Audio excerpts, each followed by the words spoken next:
God damn it! Did anyone hear me like when I yawned? Because I just yawned. I'm so sorry. Hello everyone. Okay. Yeah, we're doing the Ace Attorney series. I kind of want to explain my plan before we begin.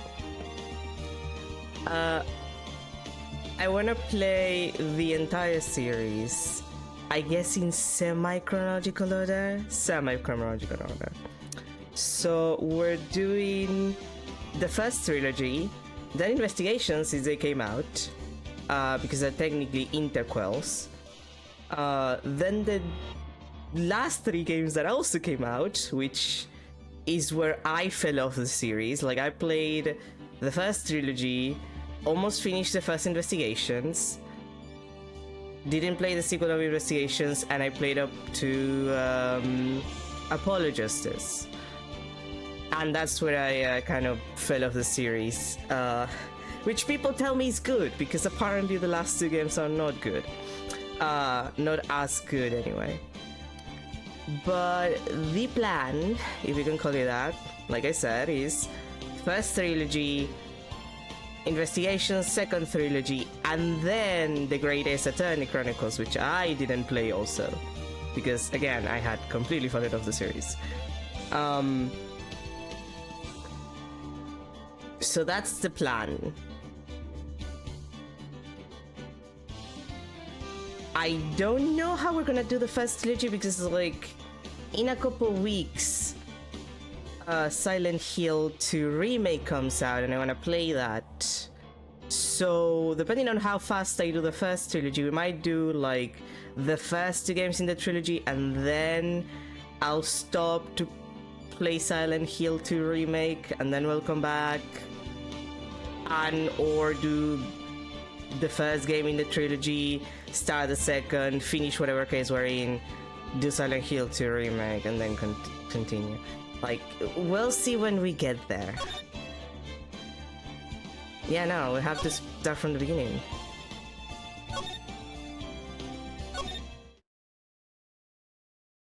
God, the memories.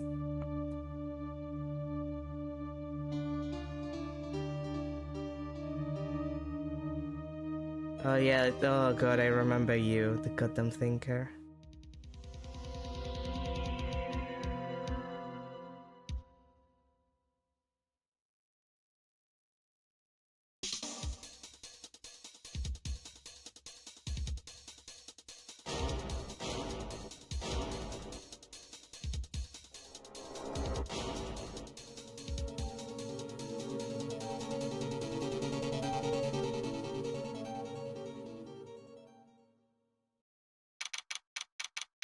August 3, 9:47 a.m. District Court, Defendant Lobby number 2, Japanifornia. For the record, I think it's been... How long has it been? Because this game is like 20 years old at this point, isn't it? Like, isn't it? Let me go check. Give me 2 seconds to check how old the first Ace Attorney is, because I'm actually painfully curious. Attorney release date. Okay, Phoenix Wright Ace Attorney, October 2001. Are you fucking kidding me? Oh my god. Yeah, no, it's been like 23 years. I think I played this around the 2010s when it was on DS. Yeah, because Investigation was already out and the first Investigations was in 2009. So yeah, I must have been around 15. So it's been around 15 years for me. Jesus Christ. It's been a while. I still remember most of the... Like, the first Ace Attorney is completely, like, shoved into my brain. I remember most of the emotional beats for this game, but oh boy, it's been such a long time. Boy, am I nervous. Yeah, you don't say Phoenix, sweetie. Right. God, Mia, you're so HD. Hi, Chief. I'm glad you made it on time. Well, I have to say, Phoenix, I'm impressed. Are you? Because you know what happens in the third game, right? You remember the flashback in the third game, right? Not everybody takes an amateur trial right off the bat like this. It says a lot about you and your client as well. It says a lot about where my life is gonna go for the next 10 years. And then getting disbarred and helping a plucky little upcoming boy with his lawyering. And then eventually getting rebarred. That's not even a word. And then I guess shit happens. Thanks. Actually, it's because I owe him a favor. Is this too loud? It feels too loud for me. Give me a second.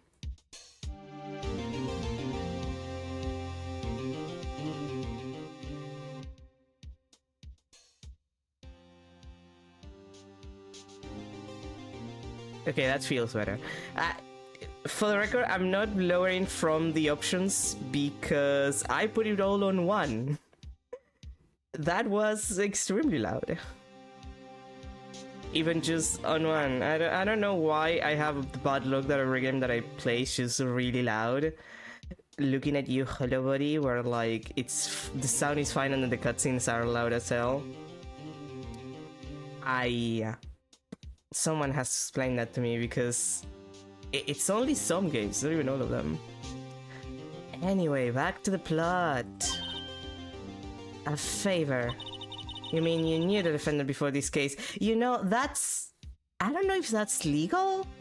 Well, no, it is legal, they're not related. Like, usually it's legal if you're related either by blood or by marriage. That's when they give you problems about getting a defense attorney. Yeah. Actually, I kind of owe him a current job to him. He's one of the reasons I became an attorney. Well, that's news to me. I want to help him out any way I can. I just really want to help him. I owe him that much. Sort of. It's over. My life, everything is all over. Oh god, but... Is that your client screaming over there? Yeah, it's him. Dead. Despair. I'm gonna do it. I'm gonna die. Come on, Larry, your life is not that bad. That's the kind of thing I would say. It sounds like he wants to die. Yeah. Nick! Hey there, Larry. Dude, I'm so guilty. Tell them I'm guilty. No! Also, you look so ugly in HD. No offense, Larry, but you do. You look ugly in HD. Give me the death sentence. I ain't afraid to die. No! Why is there electrocution here? I know it's Japan. Wait, it's Japanifornia. I'm pretty sure California doesn't have it. Well, all over the United States technically has a death sentence, but I do believe California doesn't make use of it. What? What's wrong, Larry? Oh, it's all over. I'm finished. Finished! I can't live in a world without her. I can't. Oh, come on. You're gonna move on with your life, sweetie. Who took her away from me, Nick? Who did this? Oh, Nick, you gotta tell me. Who took my baby away? The person responsible for your girlfriend's death. The newspapers say it was you. My name is Phoenix Wright, and I'm sure you're wondering how I ended up in here. Here's the story. My first case is a fairly simple one. Extremely more simple than the one case in that flashback where I decided to become an attorney, kind of. You know the one. In the third game. That happened. The young woman must kill in her apartment. The guy they arrested was the unlucky sap dating her, as is usual. No rebuts. My best friend's is grade school. And horrible looking HD. Our school had a saying, when something smells, it's usually the butts. In the 23 years I've known him, it's usually been true. Oh my god, it's been 23 years. Okay, it's funny that it's been 23 years since they know each other, and it's been 23 years since the first game came out. The coincidences, they mean something, probably. Stop doing the crying face. He has a knack for getting himself in trouble. One thing I can say though, it's usually not his fault, he just has terrible luck. But I know better than anyone that he's a good guy at heart. That and I owe him one, which is why I took the case, to clear his name. And that's just what I'm going to do. Probably. August 10, 10 AM, District Court, courtroom number 2. Good old courtroom number 2. You know? It's funny how Phoenix doesn't really become that much confident and the games go on, and the game where he's the most confident is the one where he's so emotionally checked out.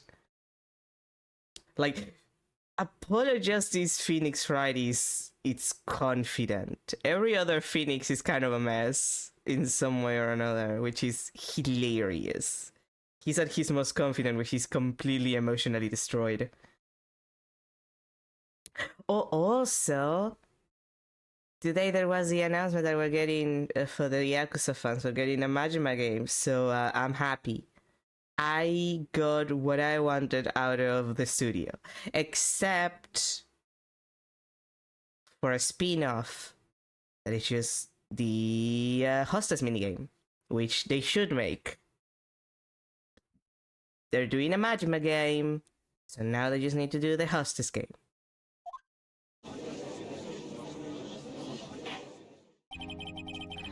Court is now in session for the trial of Larry Butts. God, I forgot that some of the names are ridiculous. Hi, Payne. You and your 27 different cousins. The prosecution is ready, Your Honor. The defense is ready, Your Honor. Mr. Wright? Yes? This is your first trial, is it not? Well, attorney, yeah. Not so much on a court. I'm sure you remember me from that one time. Wait. Wait a second. I'm trying to remember. Was it the same judge, or was it like the judge brother for that trial? Well, if it was your brother, he probably told you about it, but I'm pretty sure it was you. Yes, Your Honor. I'm a little nervous. Your conduct during this trial will decide the fate of your client. Murder is a serious charge, like one of the most serious. For your client's sake, I hope you can control your nerves. Thank you, Your Honor? That should have a question mark. Like, that's not... Come on.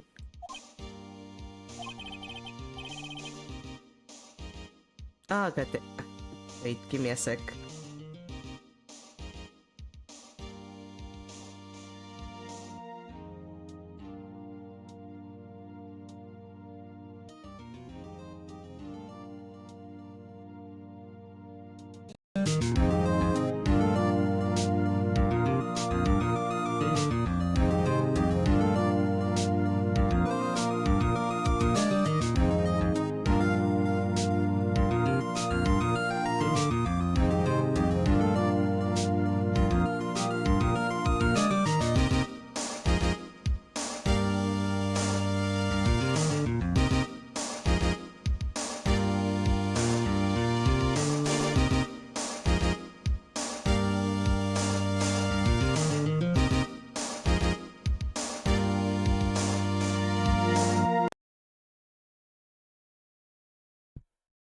Okay, extremely sorry about that. What happened with the sound? Is that normal? Okay, what did I say just died? Game. Yeah, the sound is just... Oh, are you kidding me? The game sounds just died. Okay then. I wasn't expecting that to happen. Give me a second. I went to fix something. And the game crashed when I tried to close it. Okay, so it was a game issue. Cool. Let me just restart the game. We'll just move past that. Issues happen. Okay, there we go. Yes, let's just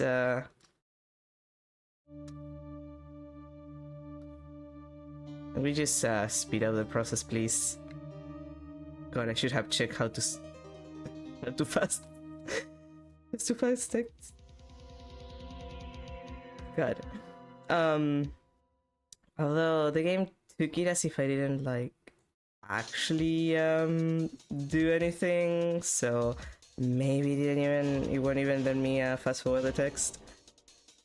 I want to fix a door. I leave for 2 seconds to fix a door and the game sound just dies for some good of a reason. It's great, hilarious. Come on, let's move on. Hello, HD Mia.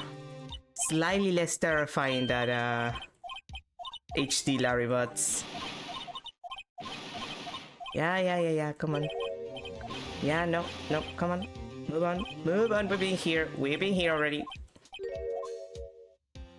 I don't want to waste more time. I would like to at least finish the first game before we get to the point where I can get fucking Silent Hill 2 remake. I know it comes out like the 2nd of October. And I might not be able to get it for like a week. Depends, I will need to check.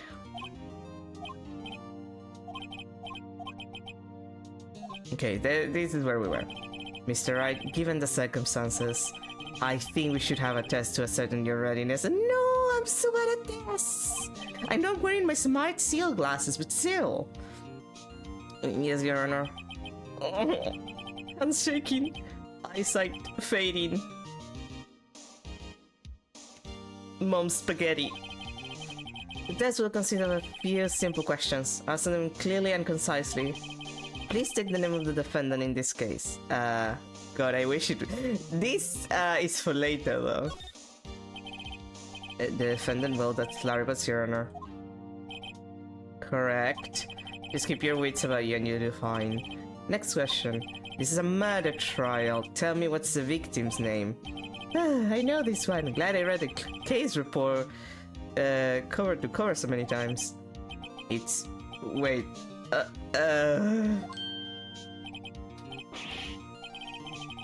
No way, I'm drawing a total blank here. Nix, are you absolutely sure you're up to this? You don't even know the victim's name? Look, I'm very nervous right now. Oh, of course I know the victim's name. I just forgot. Temporarily. He's just like me for a year. I think I feel a migraine coming on. Well, at least it's not like that old guy that coached you. The one with the hemorrhoids. I'm gonna meet him later. Look, the victim's name is listed in the call record. Just press tab. Okay, stopping this. To check it at any time, okay? Remember to check it often. Do it for me, please. I'm begging you. Mr. Wright, who's the victim in this case? Ah, the lovely attorney's badge. Ooh, and in HD too. No one would believe I was a defense attorney if I didn't carry this. And they still don't believe it even when you carry it. I think this is report. Cinderblock. That's a good... Was there a character called Cinderblock? There must have been. Well, obviously not literally Cinderblock, but something similar. Also, Load Mia is first in the line. It's like a good foreshadowing game. It's a 23-year-old game. I can tell the spoilers. There's no spoiler a 23-year-old game. The victim's name is Cindy Stone. Correct. Now tell me, what was the cause of death? She died because she was hit with a blunt object, which is gonna be a motif, I feel. She was struck once by a blunt object. Correct. You have answered all my questions. I see no reason why we shouldn't proceed. You seem much more relaxed, Mr. Wright. Good for you. Thank you, Your Honor. Because I don't feel relaxed, that's for sure. Well then, first a question for the prosecution.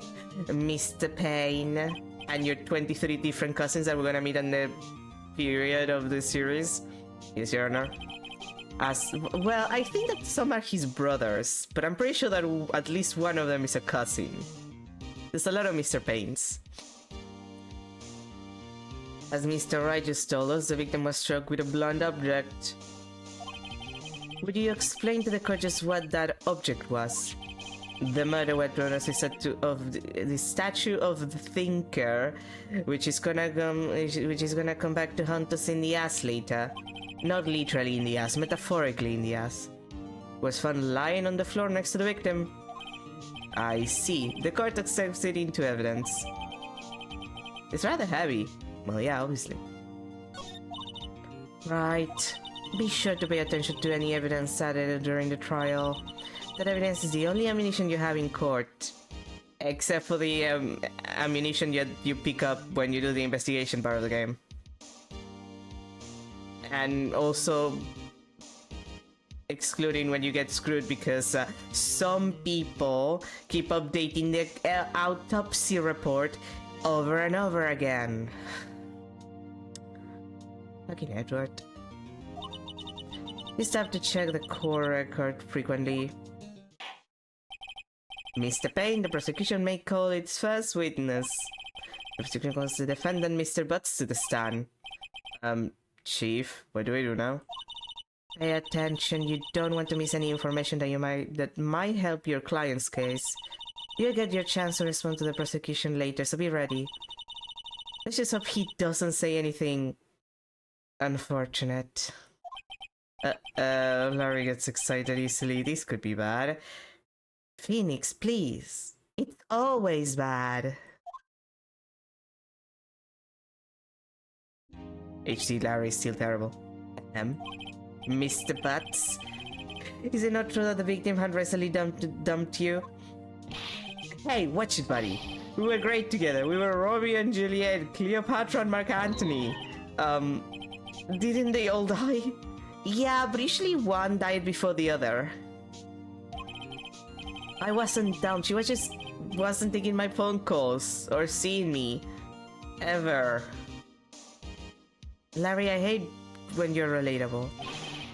What is to you anyway? Mr. Butts, what you describe is generally what we mean by dumped. In fact, she had completely abandoned you and was seeing other men. He had just returned from overseas with one of them the day before the murder. What do you mean, one of them? Lies. I love it, lies. I don't believe a word of it. Your Honor, the victim's passport.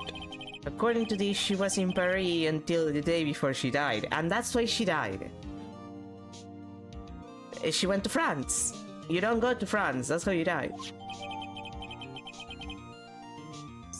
37, the day before the murder, okay. Indeed, she appears to have returned the day before the murder. Dude, no way. The victim was a model but did not have a large income. It appears that she had several sugar daddies. Daddies? Sugar? Yes, older men who gave her money and gifts. She was living their best life. I support her. She took their money and used it to support her lifestyle.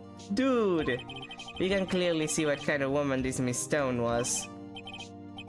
Tell me, Mr. Booth, what do you think of her now? Pain.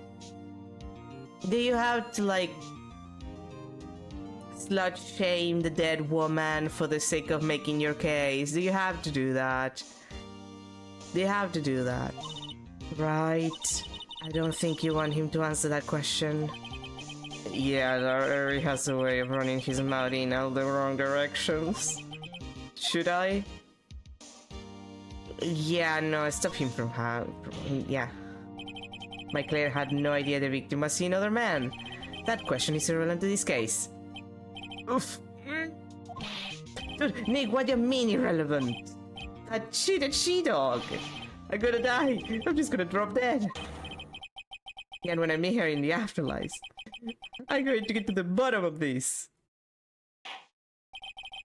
Let's continue with the trial, shall we? I believe the accused's motive is clear to everyone. Yes, quite. Oh boy, this is so not looking good. Next question. You went to the victim's apartment on the day of the murder, did you not? Well, did you or did you not?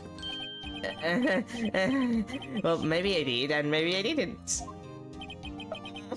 He went. What do I do? I mean... he definitely went. But also he's just incriminating himself. Oh god, I forgot how bad Larry is at this shit. I'll send him a signal. Lie like a dog. Well, see, it's like this. I don't remember. You don't remember. Well then, we'll just have to remind you. I got a bad feeling about this. We have a witness that can prove he did go to the victim's apartment that day. Well, that simplifies matters. Who's your witness? The man who found the victim's body just before making the gruesome discovery. He saw the defendant fleeing the scene of the crime. God fucking damn it, Larry! Order in the court. Mr. Payne, the prosecution may call its witness. Yes, Your Honor. This is bad. On the day of the murder, my witness was selling newspapers at the business building. And that's how you know this was in like 2001, because people still read newspapers.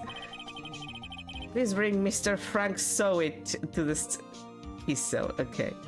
To the stand, okay. When I played this game, I was kind of too young to, like, realize a lot of the puns. Because my English wasn't that good. Like, it was good enough to actually understand the game. It wasn't good enough to actually get all of the puns. I'm gonna have a moment just recognizing all the puns now.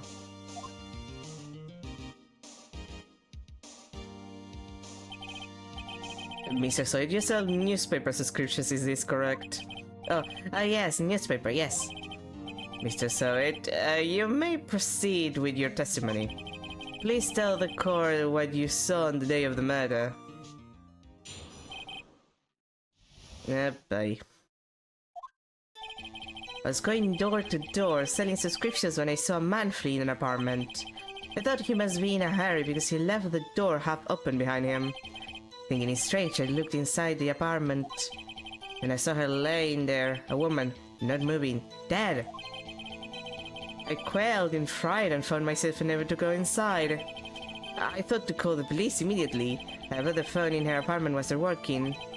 I went to a nearby park and found a public phone. I remember the time exactly, it was 1 PM. The man who ran was, without a doubt, the defendant sitting right over there.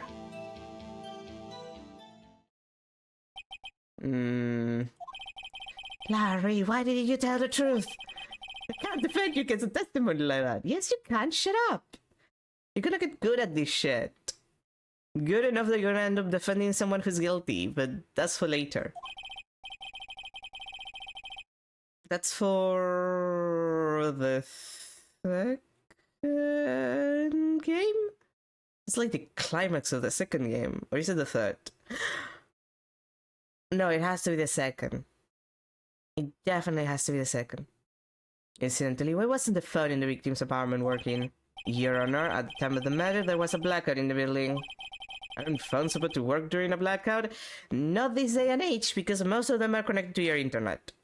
So if you don't have electricity, you don't get a phone line. Yes, Your Honor. However, some cordless phones do not function normally. And that's how you realize that it's 2001 when this game takes place, because that wouldn't be an excuse in this day and age. First of all, because you have cell phones. And second, well, mostly because you have cell phones.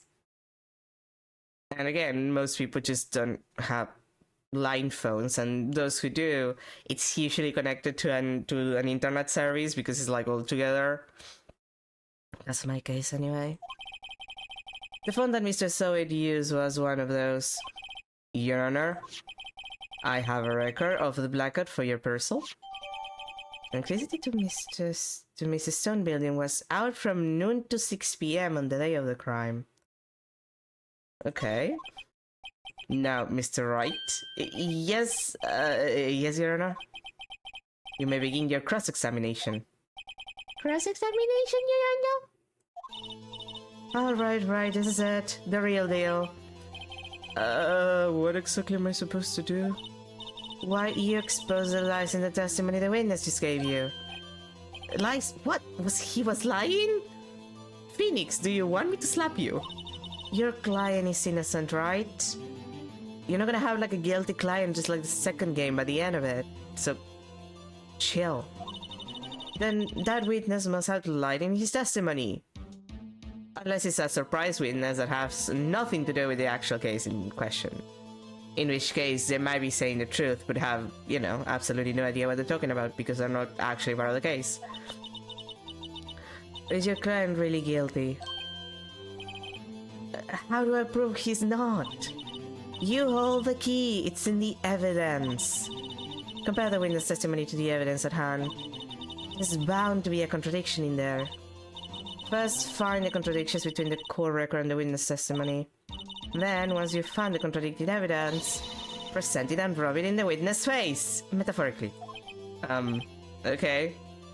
Literally? No, I just said metaphorically. Open the court record with... Yeah, I know. Then point out contradictions in the testimony. Yeah, but first I wanna, you know, ask more questions.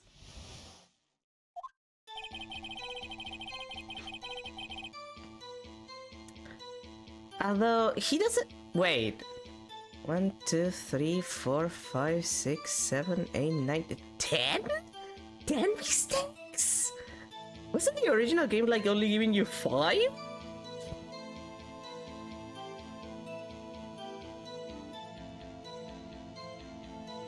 Like, I think it was, I think it was 5 in the original. Damn, they made it easier. What I do remember is important.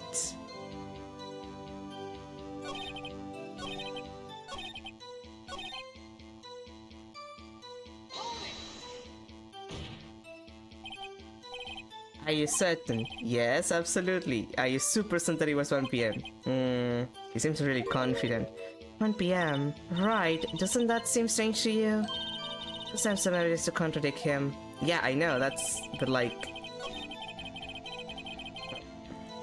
Oopsie. And that was... it was a blackout, right? No, it's the autopsy report. She died between 4 and 5. So it couldn't have been like... even if like he ended up there at 1 p.m. It makes no sense. You found the body at 1 p.m. You're sure? Oh. Oopsie. I accidentally touched the call record button. I'm gonna have to get used to the fact that I'm using the mouse for this. Yes, it was 1 p.m. for certain. Frankly, I find that hard to believe. Your statement directly contradicts the autopsy reports. The autopsy notes the time of death sometime after 4 p.m. and before 5. There was nobody to no body to find at 1 p.m. How do you explain this 3-hour gap?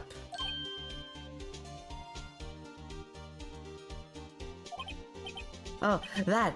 Oh, God, Payne's objection was that high-pitched? This is trivial, the witness merely forgot the time! After his testimony, I find that hard to believe. Yeah, and it's way weird that he's so specific, because you wouldn't compare 1 p.m. to like 4 or 5 when you're, well, it depends on the season, but it's close to like when the sun starts to go down. So even in summer, like I wouldn't call 1 p.m. the same as 4 or 5 p.m. when the temperature starts to lower. It feels weird. Like, realistically, it would be weird, even without the evidence, for someone to be like, oh yeah, it was this time, when you have, like, a relative time frame for the body, for the time of death. Mr. Saw It, I know your name says that you saw it, but I don't think you saw it. Why were you so sad when you found the body at 1 p.m.? Gee, that's a really good question. Great job, Ryder. Way to put him on the spot. That's all you have to do. Point out contradictions and pray that you don't get screwed by the updated autopsy report. You're going to get screwed by the updated autopsy report. It's gonna happen. Lies always beget more lies. Be through one and their whole story falls apart.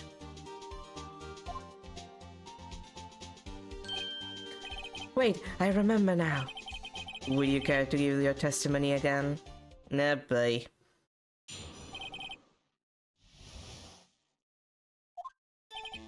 You see, when I found the body, I heard the time. It was a voice saying the time. It was probably coming from the television. Oh, but it was 3 hours off, wasn't it? I guess the victim must have been watching a video of a tape program. That's why I thought it was 1 p.m. Terribly sorry about the misunderstanding. Okay, but that still makes no sense, because, like, are you so unaware of the time?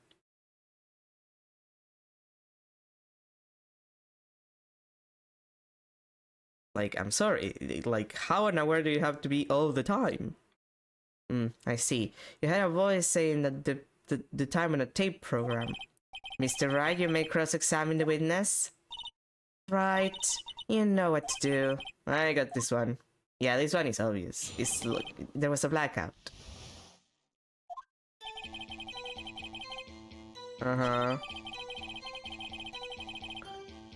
Okay, was this the... Let me check the other statements.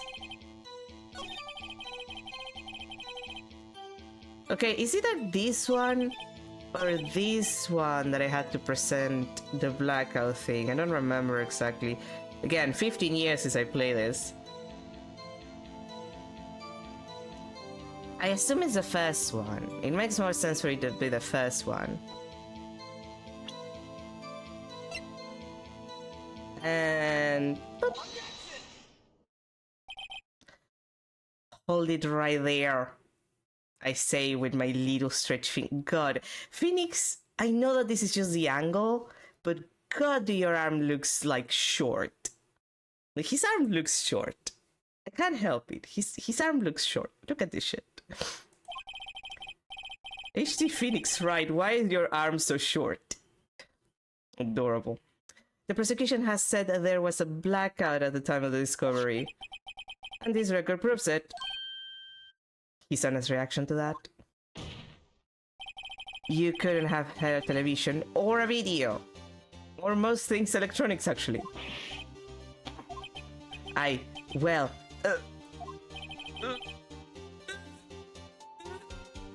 He's doing the noises in the background. The defense has a point. Thank you. You have an explanation for this, Mr. Saw It, who supposedly saw it. No, I find it quite puzzling myself, quite. Wait, I remember now. Mr. Saw It, the court would prefer to hear an accurate testimony from the very beginning. His constant corrections are harming your credibility.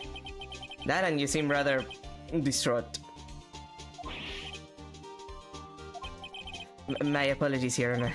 It must have been the shock of finding the body. Very well, Mr. Sawit. Let's hear your testimony once more, please. Even the judge is getting tired. Okay. Actually, I didn't hear the time I saw it. There was a table clock in the apartment, wasn't there? Yeah, the murder weapon. The killer used it to hit the victim. That must have been what I saw. Okay, but like that contradicts two things. One, the fact that you said that you didn't enter the apartment, and two, that you know what the murder weapon is, which you have no reason to know what the murder weapon is because you didn't enter the apartment. Like, I know it's the first case, but it's incredible how he incriminates himself. I'm just learning. You saw a clock? I guess I would explain it. The defense may cross-examine the witness. Gladly. Considering he's screwing himself up and down at this point.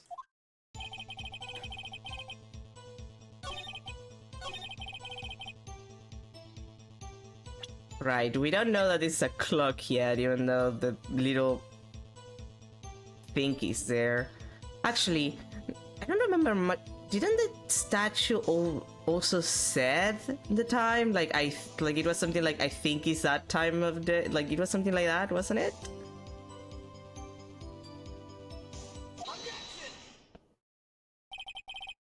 Wait just a moment. The murder weapon wasn't a clock. It was a statue. Now, how is this supposed to be a clock? Phoenix, please. Have you never seen novelty clocks? Ah, you with your objections or your evidence. Just who do you think you are? I'm literally a lawyer. Just answer the question, Mr. Sawit. Hey, I saw it there, okay? It's in my name. That's the clock. Your Honor, if I may. Yes, Mr. Payne. As the witness stated, this statue is indeed a clock. The neck is a switch. You just tilt it and it says the time out loud.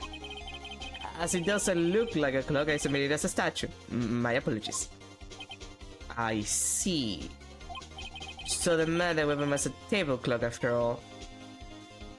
I wouldn't consider that a table clock. I consider that a novelty clock. Not the same thing. It's not the kind of thing that I guess it's to put on a table, but like, would I decorate the table on purpose with that kind of clock? No, it's a novelty kind of thing. Like, that's the kind of thing that I give someone who's into statues as a gift or something. Well, Mr. Wright, it appears that the witness testimony was correct. This is a clock. Do you have any problems with his testimony now? Yes, I do. He still went into the apartment. Your Honor, there is a gaping hole in the witness testimony. The only way he could have known the weapon was a clock is to hold it in his hand. Yet the witness testified that he never entered the apartment. Twice at this point. Actually, I think 3 times. Wait, no, twice. It was only twice. Clearly a contradiction. Indeed. The witness knew it was a clock because he... Well, yeah, when he went into the apartment. You're lying. You were inside the apartment on the day of the murder. Oh yeah, prove it. Prove I went in there. I'll do better than that. I can prove you were the one who killed her. Just struck her with the clock, and the shock of the blow triggered the clock's voice. That was the sound you heard. Order in the court. Intriguing. Please continue, Mr. Wright. Yes, Your Honor. Mr. Sawit, the sound must have left quite an impression on you. Understandable, since the murder weapon spoke just as you hit the victim. That voice was burned into your mind. That's why you were so certain about the time. Payne, you don't have to scream. That's the meaning of this. This is all baseless conjecture. Baseless? Just look at the witness' face. This attorney is my possibility to make terribly silly noises, and I'm gonna take advantage of each of them. Would the witness care to elaborate? Did you strike the victim with the clock? Judge. He's not gonna answer that directly. Come on, have some self-respect. That day, I never. Look, the clock. I had no. I mean, I saw. You have to throw that at me. I hate you. It was him. I tell you, I saw him. He killed her, and he should burn. Burn, give him death. Dude, calm the fuck down. You're gonna be in jail for the rest of your life. Order in the court, I say. Your Honor, a moment, please. There isn't a shred of evidence supporting the defense's claims. Mr. Wright, Your Honor. You claim the sound the witness heard came from the clock. Do you have any evidence?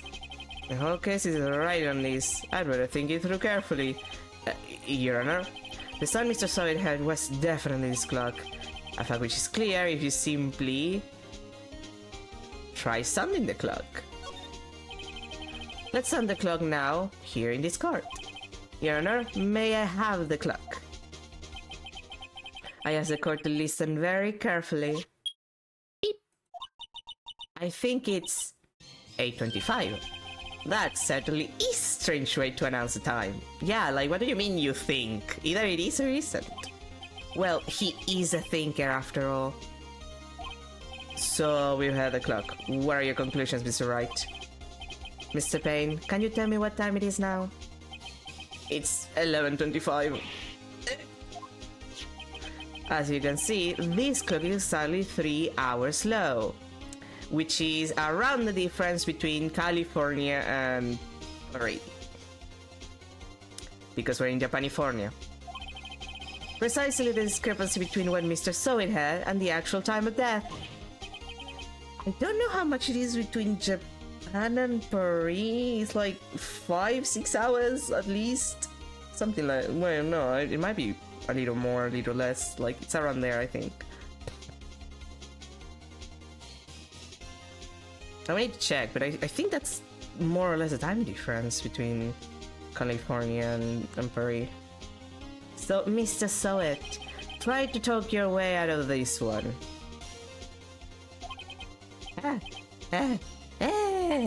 You forgot one thing. What's he talking about now? While it may seem like the clock is running 3 hours slow, it proves nothing. How do you know it was running 3 hours slow on the day of the murder? If you can't prove that, you don't have a case. He's right. How am I going to prove that? Damn it, I was so close. He says silly. Mr. Wright, it seems you lack the critical evidence to support your claim. No, I do not. You're just assuming that because I'm panicking. Look, I'm nervous. I have... what do they call it? Stage fright? I have stage fright. Yes, Your Honor. This means I cannot let you indict the witness, unfortunately. This ends the cross-examination of Mr. Frank Sowit. I come all the way down here to testify, and look what happens. You treat me like a criminal. A criminal! You lawyers are all slime. Almost got him. Sorry, Larry. I failed you. No, you didn't. There's nothing I can do about it. Yes, there is. Come on, it's your first case, bitch boy. Not so fast, Mr. Sowet. Thanks, Chief. Mia, I mean Chief. Listen up, right? Don't throw this one away. Not like this. Think! But Chief, it's over! I can't prove the clock was slow the day of the murder. Yes, you can, you idiot! Nobody can prove that. Yes, you can. Well, yes. But that doesn't mean you can't still win. Try thinking outside the box. Don't waste time doubting the facts. Assume the clock was 3 hours slow and think through it. Ask yourself, why was the clock 3 hours slow? Figure out the reason and you'll have your proof. Right. Did you just repeat yourself or did you say my last name? I said your last name. Shut up and think. Can you think of a reason as to why the clock would be 3 hours low? Yes, actually. Wait. Maybe I can prove it. You must have evidence somewhere that can prove it, right? Find it and let them have it. Well, Mr. Wright, you say the clock was already running slow on the day of the murder. Have you found evidence to support this claim? Of course. There is a piece of evidence in the court record that can prove my claim beyond doubt. Tough words. Let's see you pull this one off. Let's see this evidence that proves why the clock was running slow. Hey, you know.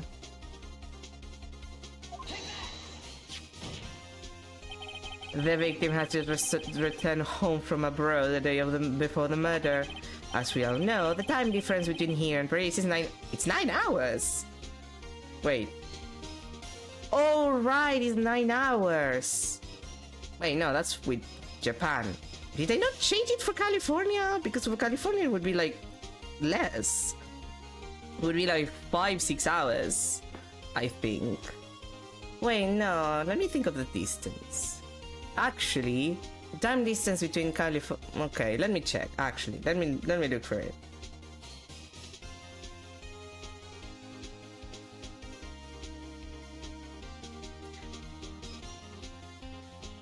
Yeah, it's 9 hours. Did I choose California precisely because they have the same difference? Because I always assume because the difference between here and California is not that big. It's like a couple of hours. Okay, with Japan is 7. So it's not that far away. It's 7 hours with Japan, with Tokyo specifically, and 9 hours with California. Which I guess makes sense, considering the distance. Time zones are bullshit, is what I mean. I'm bad at math. Like, that's part of the reason why I can't calculate that shit. And I'm bad with numbers. But also time zones are bullshit. And I think they should be illegal. I think we should make time illegal. Time sucks. When it's 4 PM here, it's 1 AM the next day there. The clock wasn't 3 hours slow, it was 9 hours fast, which actually makes more sense. The victim hadn't reset her clock since returning home. That's why the time you had when you struck her head in her apartment was wrong. Proof enough for you, Mr. Soet. Or should I say, Mr. Did It? Oh, come on. You don't have to rub it on him. Yeah.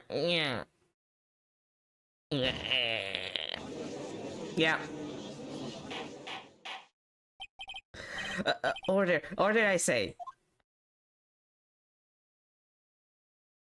Well, this case has certainly turned out differently than we all expected. Mr. Payne, your witness, he was arrested and has been taken away, Your Honor. He just passed out. Even if he's arrested, you're gonna take him to the hospital first, right? You're gonna take him to the hospital first, right? No, they're not gonna do that. They're definitely not gonna do it. Very well, Mr. Wright. Yes, Your Honor. I have to say, I'm impressed.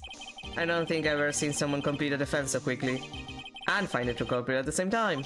Thank you, Your Honor. At this point, this is only a formality, but this court finds the defendant, Mr. Larry Butts. Ah, that delicious not guilty animation.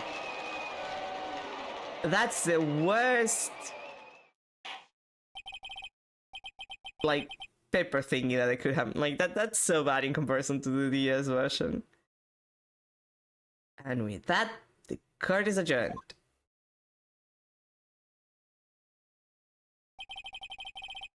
It turns out that Frank Soet was a common burglar.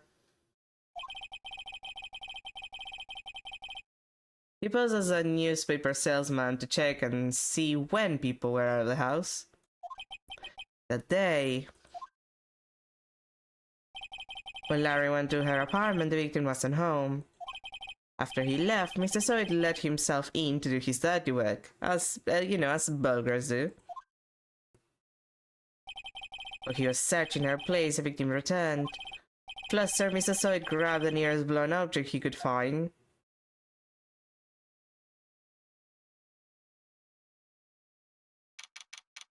August 3, 2:23 p.m. Court District Court, defendant lobby number 2. I still can't believe we won. Right, good job in there. Congratulations. Thanks, Chief. I owe it all to you. Not at all, not at all. You fought your own battles in there. It's been a while since I've seen a trial end on such a satisfying note. I never seen the Chief looking this happy. If she's this glad, imagine how Larry must feel. My life is over! Larry, you're supposed to be happy! What's wrong now? Nick. Don't worry about me, I'll be dead and gone soon. Good. Wait, no! I mean bad. Larry, you're innocent. The case is closed. But my Cindy Wind is gone, man. Gone forever. Larry, she was a... No, never mind. Yeah, Phoenix. Phoenix, we do not slut-shame women in this house. Congratulations, Harry. Harry? Yes, you! I can practically see the headlines now. Harry Butts, innocent. Thanks. I really owe you one. I won't forget this, ever. Let's celebrate. Dinner, movie, my treat. Oh no, I couldn't. Hey, I was the one who got you off the hook. Oh, hey. Here, take this. It's a present. Present for me? Wait, wasn't this the evidence that... Actually, I made this cloak for her. I made one for her, one for me. Really? You made this? Well, thank you. I'll keep it as a memento. And that was a mistake. Yo, Nick. Can you believe it? I was so into that chick. And she was just playing me for a fool. Did that make you want to cry? Larry. My honest reaction to that? Are you so sure? Excuse me? I think she thought quite a lot of you in her own way. Nah, you don't gotta sympathize with me, Sky. Oh, I'm not just sympathizing, really. Isn't that right? When you have something to show your friend. Something that proves how she felt about him. Yeah, right. What the heck is she talking about? Well, it's not you, obviously. Check this out, Larry. Proof positive you weren't just some chump to her. What about the cloak? This is the cloak you made for her, Larry. She took it with her when she traveled. Whatever, she probably just needed a cloak, that's all. You think so? It's a pretty heavy cloak to take traveling. Well, make of it what you will. Hey, Nick. I'm glad I asked you to be my lawyer. Really, I am, thanks. Oh, that made him feel a little better, and that this never happens again. And then it happens in basically every game. Up until Apollo Justice, anyway. Right. I hope you see the importance of evidence now. Also, hopefully you realize things change depending on how you look at them. People too. We never really know if our clients are guilty or innocent, except you, up until that one case where the client was not innocent. But all of your other clients were innocent. Except, like, those 2 times. Well, that one time. And then the other time, technically, but also not really, because the evidence was falsified. And I'm still salty about that, Christoph, just saying. We'll get to Apollo Justice, we'll get there. We'll get to me being salty at Christoph for existing. But that later. All we can do is believe in them. And in order to believe in them, you have to believe in yourself. Ah, yes, believe in the me who believes in the you, who believes in the me, who believes in the you, who believes in the One Piece. Which is supposedly real. Right? Listen, learn, grow strong. Never let go what you believe in. Never. Because I'm gonna be dead in like 5 minutes and it's gonna fuck you up for the rest of your life. Well, I think our work here is done. Shall we be off? Yeah, I guess so. Say, how about dinner? On me. We'll drink a toast to innocent butts. That's where I went to put it, Mia. Yeah. Oh, speaking of Harry, you were saying part of why you became a lawyer was because of him. Yeah, part at least. You'll have to tell me more about it sometime, maybe over drinks? And so my first trial came to a close. Larry slapped me on the back and said, "Genie, it's good to have friends." But I'm pretty sure he's not going to pay us, unless you count the clock here, Mia. I didn't know it then. But that clock was soon going to be at the center of another incident. And my promise to tell the chief about me and Larry would be one promise that I wouldn't be able to keep. Ah, yes. The end of the first chapter in the first game.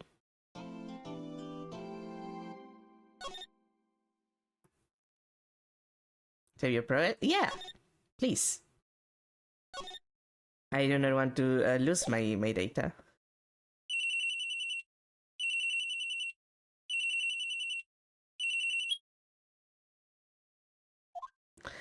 Hello, this is Maya. Hey Maya, it's me. Mia, what's up? You haven't called in a while. Sorry, I've been so busy. How you been? Well, lonely, and it's all your fault. Nah, I'm just teasing. I've been great. I'm finally getting used to having my own place. That's good to hear. Actually, I'm calling because I have a favor to ask. I know you want me to hold evidence for you. Sharp as always. There's a lot of buzz about the upcoming trial. I just don't feel safe keeping the evidence here. I gotcha. So what is it this time? It's a clock? A clock. Yeah, it's made to look like like that statue, the Thinker, and it tells you time. I thought you might like it. You always like toys. Hey, I'm not a little girl anymore, sis. Now, you know I'm only teasing. I should probably tell you, the clock isn't talking right now. It's not working? That's lame. I had to take the clock out, sorry. I put some papers inside it instead. Papers? Is that the evidence then? Well, there's a possibility that it might turn out that way, yes. Can you come by the office tonight, say 9 to pick it up? I'll be in a pre-trial meeting until then. Okay, sis, but I expect dinner, something good, like burgers. I could really go for a good burger. Okay, we'll hit the usual joint. And I'm pretty sure in the original was ramen. Alright, it's a deal. Okay, sis, see you soon. Yep, I'll be waiting, Maya. Got that beeping. Conversation recorded September 5, 9:27 a.m. September 5, 8:57 p.m. Faye and Colo offices. Nah, Miss Faye, I'll take what's mine. The papers. I'm sorry, but I can't give you what I don't have. Miss Faye, you are a poor liar. Why, I see it right over there. That must be the Thinker that swallowed those papers. How could you know? Ho, you are not cogniferous of my background. Gathering information is my business, you see. God, I hate the way this guy talks. Oh god, I remember this guy, and I hate the way he talks. It makes me want to strangle someone. Mostly that guy. I should have been more careful. Yeah, you should have just told her that she needed to hold on the clock and not that it was filled with papers. Like that was a mistake. That was an error in judgment. Although you have to admit, kind of a dick move to just be like tapping on someone's phone. Pretty shitty. Ho ho! Ho ho! My dear Miss Faye, I am so very sorry, but I am afraid I must ask you for one more thing. Your eternal silence. Farewell, Miss Faye. Shock.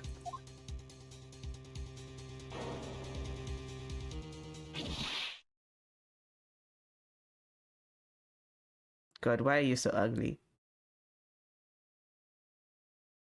Red, white, blue.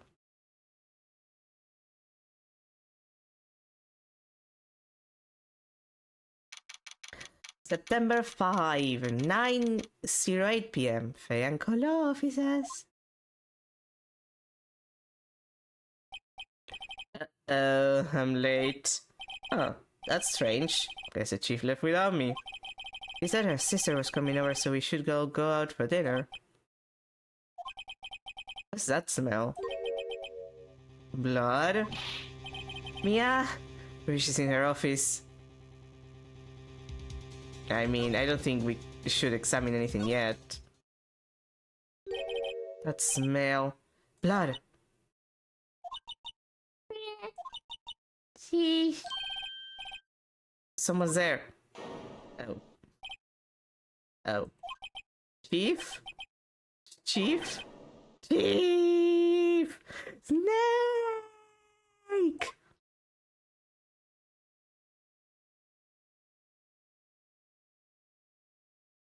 God, HD Maya, you're also ugly. I don't know, it just doesn't look as good as it did in like... Also the body like that. Come on. They could have done a better job like HD in this thing. Although, isn't this based on the phone version of the iOS version of the game? So, who are you?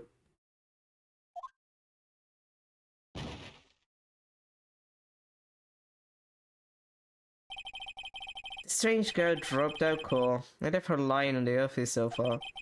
I went back to the chief where she lay under the window. The body was still warm. Could feel it when I held her shoulder. Then, all too quickly, it began to fade. Until finally she was cold. Chief.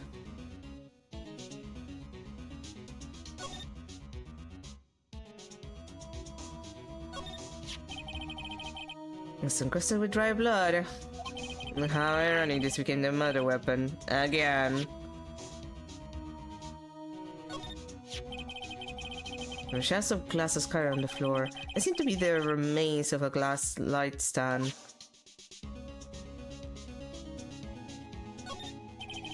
Chief's chair.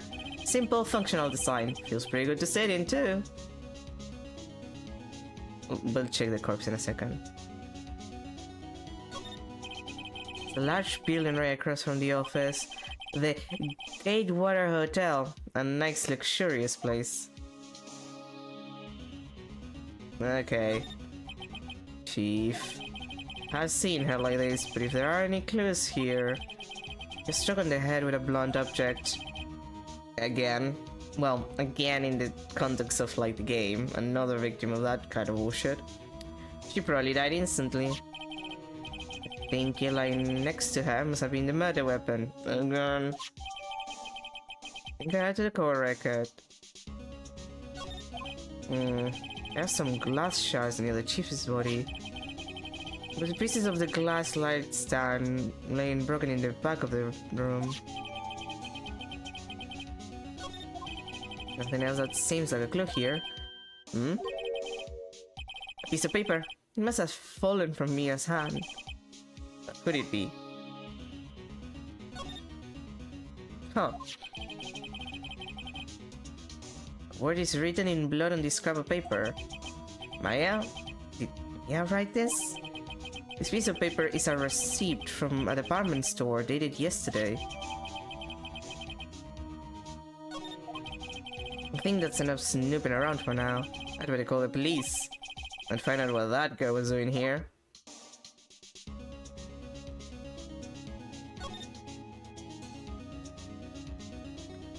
Okay, but I want to check if there's something else. The Fianco ledger book. Everything is written in the chief's ultra neat handwriting. It's at my office, but it makes a good bit of money. All the chief's important documents are packed in here. This is where she filed her case records and recent rulings. Surprisingly, the chief was never good with machines. About all she used his PC for was email. He picked up this ancient model of some garage sale for practically nothing. And that's about everything, right? Well, the desk. A perfectly normal office desk. Is it? The chief had a very particular policy about office decor. Spend big on stuff the clients use, but keep your own stuff simple. You know, that's fair. Right, I better call the police. Huh? That's funny. A few of the screws on the receiver are missing. Looks like someone was halfway through taking it apart. Please! Please, come quick! What was that? Someone screaming from outside the window? Oh, hi, you. Hi. Big Mac Teats. She's staring right at me. She's holding a phone in her hand. Yeah, bae.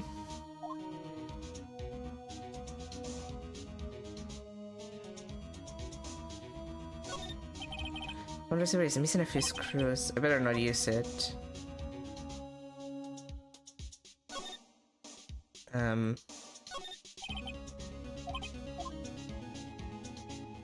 Is there... Wait. It's painful to look, but I have to for Mia's sake. Okay, this is the same. Wait, that it didn't act like I touched it. Also interesting that the fact that the phone is kind of screwed isn't like taken as evidence, considering that's a clear tampering of the phone.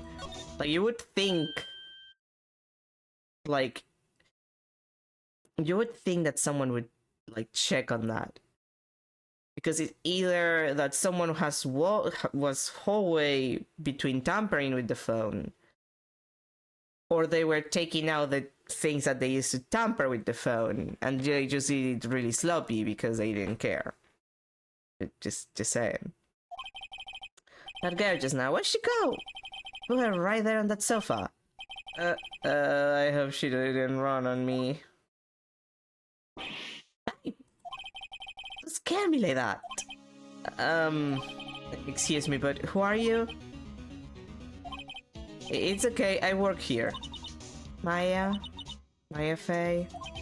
Maya Faye? Maya. So Mia was writing this girl's name. Maybe I should show her the receipt? I never thought there'd be a useful evidence like this outside the courtroom.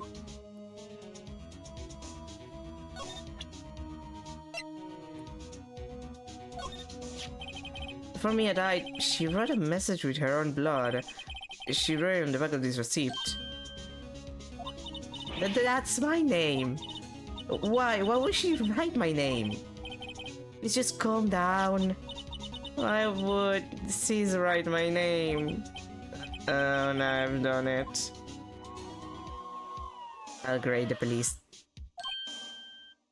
My honest reaction to that. Police! Sounds like they're coming this way. Please, please! Oh, hi, Gumshoe. Alright, a Detective Dick Gumshoe. See? Gumshoe? What an odd name. Receive a report from the building across the way, see? Got a person saying they saw a murder. It must have been the woman that I saw. Anyway, I don't want either of you moving 1 inch, K. Great. Just great. Maya, wait, she wouldn't have... Nah. Whoa! Excuse me! The word Maya here mean anything to you? That's my name. What?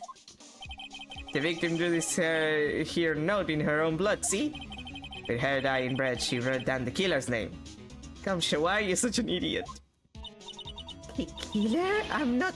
Case closed. You're coming out of the proceed, ma'am. What? Oh boy. Mia's younger sister Maya was arrested on the spot. I was taken in for questioning and didn't get out until the next morning. My eyes were heavy, but I couldn't sleep. I sat around waiting for recent hours to begin at the detention center. I had to talk to Maya as soon as possible. September 6, 9:07 a.m. Detention center visitors room. Well, Ahab, poor Maya looked up like a criminal. Well, to be fair, they do think she's a criminal. Oh, the sad music. Oh, I always like this track. Was this track in the Jazz Ace Attorney record? I think it was. It was very good. I just really like this particular theme. Oh, it's you, the lawyer. Good morning. Good morning. He looks so tired. Are you going to be my attorney? Well, that's what I wanted to talk to you about. First things first, I better get her cheered up. Yeah, of course I will. Cheer up. Really? Whoa, did I say the wrong thing? She looks sadder now. What's wrong? You don't think I can do it? No, no one could.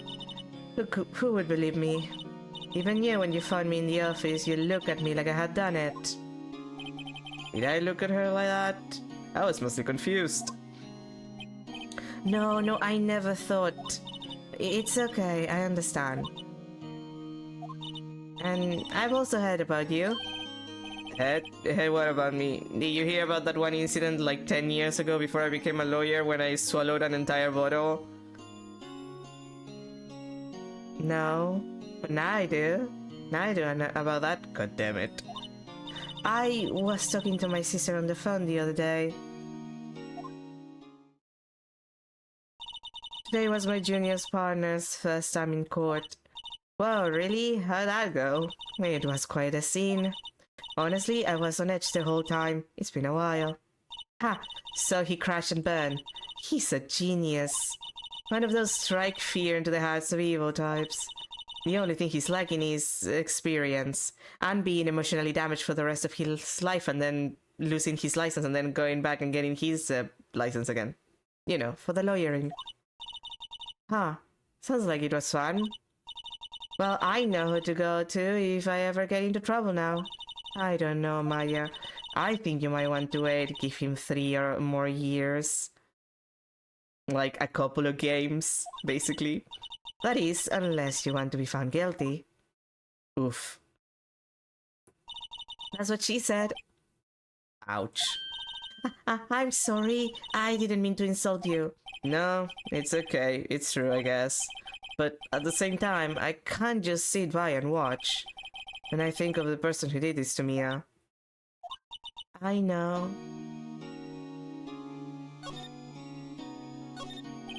Smile for the camera. He's got monitors the visitor's room. He hasn't moved an inch. A real pro, this guy.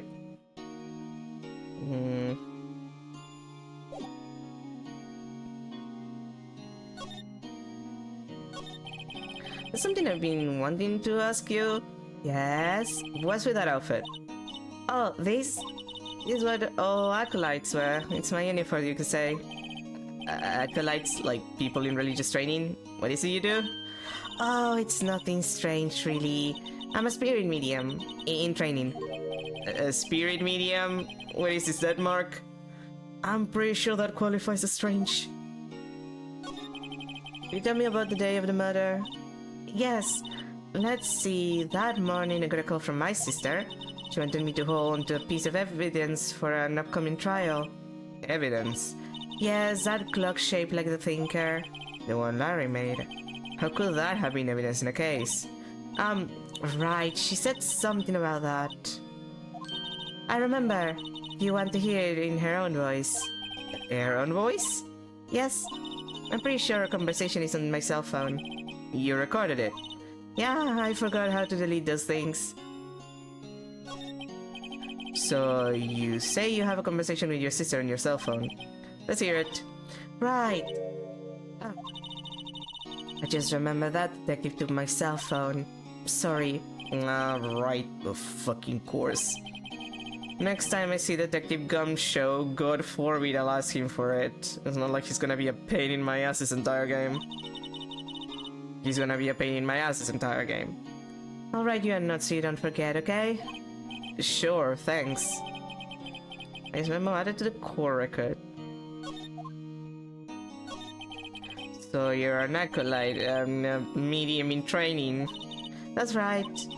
The Fae family, especially the women, have always been very sensitive to the spirit world. Wait a second, you said the Fae family? So Mia was into this stuff too? Of course, she left the mountain to follow her career, she said. Her powers were first class too. I had no idea. Wait, what? So you're a real honest-to-goodness spirit medium, with ESP and all that? Yes, in training. Well, can you contact me as spirit then? Or you can't just ask her who killed her. I'm sorry. I'm still in training. I couldn't do something on that level. I thought that would be too easy. Yeah, that would solve the entire game. Pretty much. We wouldn't get in half of the bullshit we get.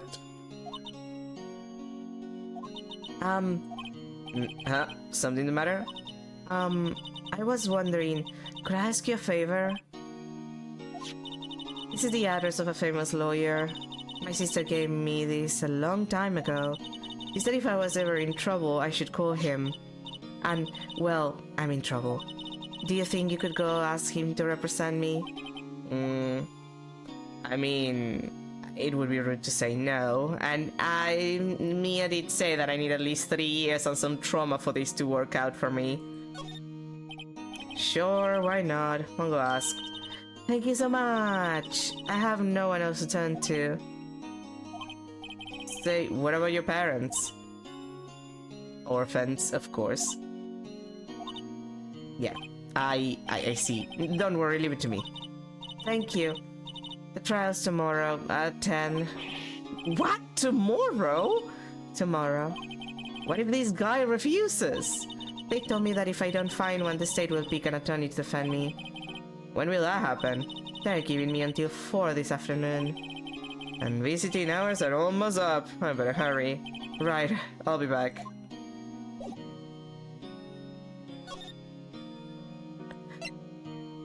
Oh boy, Grossberg.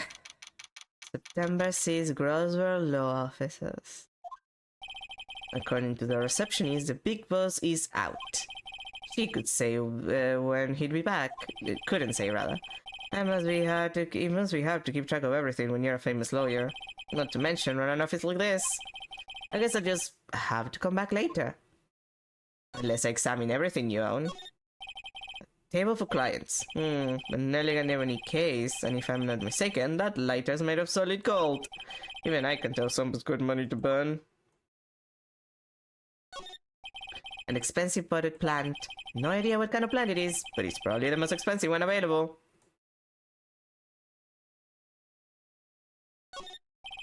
Expensive looking mahogany bookshelves filled with expensive looking books. Come on, Phoenix, all books are expensive. Funny, they don't look like they've ever been read. Nah, this kind of shit is like for show. That's my experience anyway. A solid mahogany desk. It was being polished to a deep luster.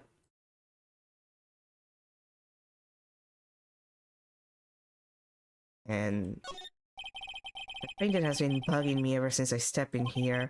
The oil paint is so thick, it's practically leaving me a stuffed nose. I'm sure the price is nothing to sneeze at either, for that matter. And... oh, I think that's all.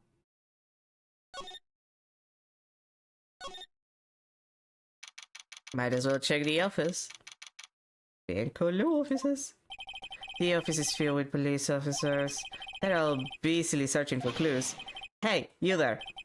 This is a crime scene, pal, not trespassing. Oh my gumshoe, you motherfucker. Sorry, I don't know you for this. Don't I know you for somewhere? Wait, you're that Butts guy, aren't you? No, Phoenix Wright. How could anyone mistake me for Larry? Ah, I guess I got the wrong name, Mr. Wright. Sorry about that. That Butts guy, he was a killer, and you're no killer, right? He was proven innocent. Right, and you were... I should make fun of him and call him Detective Suits Shoes, but, I'm not gonna do it. Gumshoe, wasn't it? The Gumshoe? Right, at your service. Hang on, that's Detective Gumshoe to you, pal. Anyway, got that right. And don't go calling me Dick. Hey, Dick, get over here. Yes, sir. Be right there. Ahem. You're her lawyer, right, pal?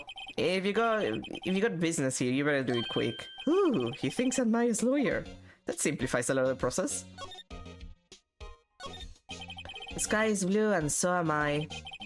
Daboo-dee, daboo-da, daboo-dee, daboo-da. Is that hotel right across the way? Mia's favorite potted plant. I remember it had this bizarre name no one could even remember. Cordyline stricta, pal. Who was that? How do you know the name of that plant also?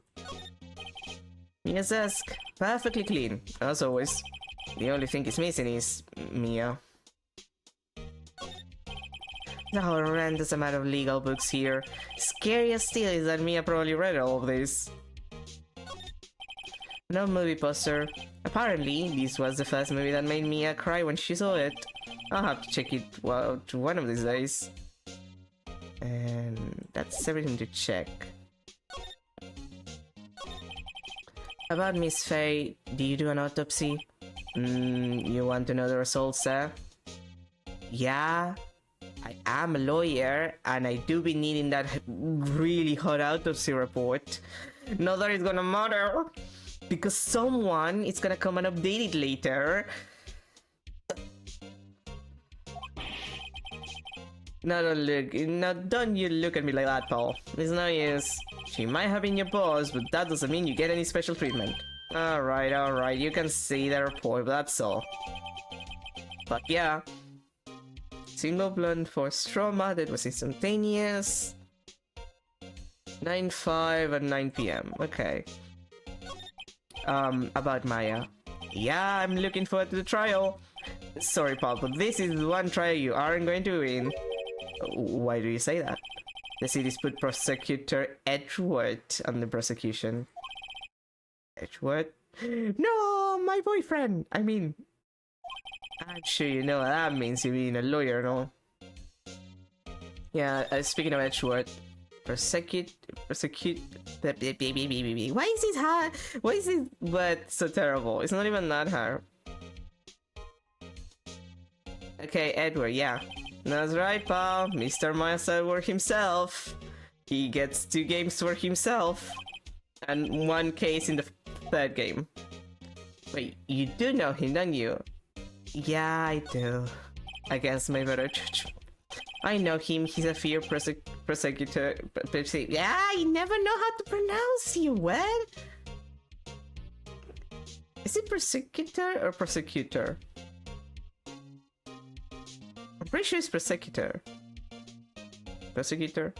Prosecutor. I hate words. Words are terrible. He doesn't feel pain, he doesn't feel remorse, he's deeply traumatized, he's definitely gay. He won't stop until he gets his guilty verdict. Did I mention that he's terribly traumatized? And he screws me with autopsy reports all the goddamn time. Oh, don't talk about him that way, you make him barely sound human. Yeah, and that's part of the attractiveness of him. Still, I'm afraid he's pretty much besides the case. So Edgeworth is on this one. He hasn't lost a case since he became a prosecutor at the incredibly young age of 20.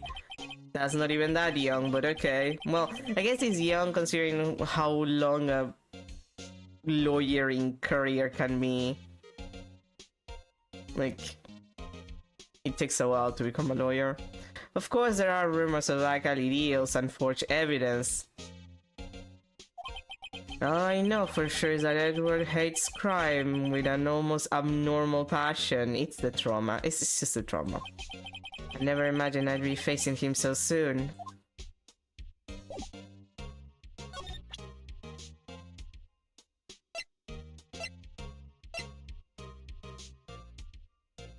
Okay.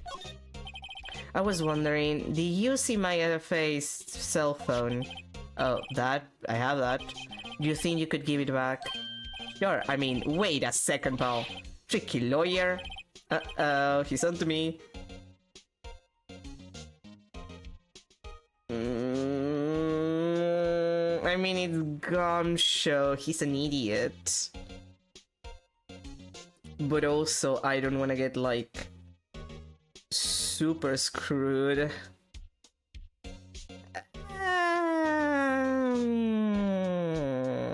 It's Gumshoe. Okay, I can't be straight with this guy, but what should I tell him? Something the matter? Oh, no, that carrying strap on the cell phone. This? It says the Steel Samurai of Neo Tokyo. The Steel Samurai, that action hero on TV? Yeah, you see that strap is a collector's item? She was worried it might get lost if it went down to the %. That's what she said. Yes. Okay, Paul. I wrote down all the numbers she called anyway. Here you go. Seems you didn't notice the recorded conversation. Fuck yeah. Your cell phone received from Detective Gumshoe. Thank you, idiot. I mean Gumshoe. The record to hear the recorded conversation. You guys have answered all the questions I need to. You all done, pal? Yes, thank you. I'll be heading out now. Oh, wait. One more thing I wanted to mention to you. I don't suppose you're planning on talking to that witness. Anyway, you'd better not. No influencing the witness with your lawyerly ways, pal. Okay, thank you for telling me that I should go talk to the witness. Come to think of it, I had completely forgotten about her. The witness. Yeah, Miss April May. I'm sorry about this, but I can't tell you anything about her. Well, you just told me her name. Miss May, huh? So you sent her home already then? Ahaha, you're trying your loyalty tricks on me now. She's not to go outside in her room until the trial. So she's still in the hotel across the way. I guess I should know better than to try to get a detective to leak information. You got that right, pal. And to pay a visit to Miss May, thanks, idiot. I mean Gumshoe.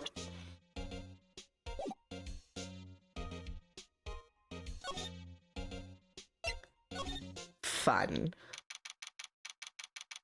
September 6th, Gatewater Hotel, room 303. Because 444 would be way too on the nose. Well, hello there, handsome. Hi. Smooth, right? Real smooth. You're the liar, aren't you? The detective told me. He said, don't say anything to that lawyer, pal. Teehee. Memo to self. Thank Detective Gumshoe for making my job harder. Gee, this is like something out of a movie. It's all so exciting I can hardly contain myself. Let me go freshen up so I can look the part of the beautiful eyewitness. I pity the lawyer that has to cross-examine this one. Phoenix? It's gonna be you. That's gonna be you, Phoenix.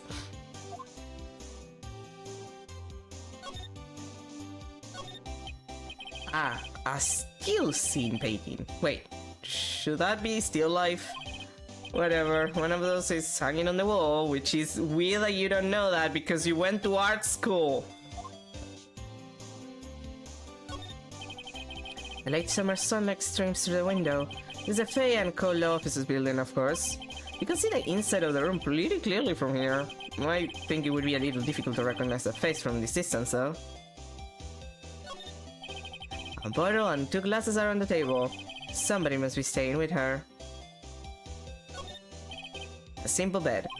It's been recently made. Nothing I catch in here. Ooh.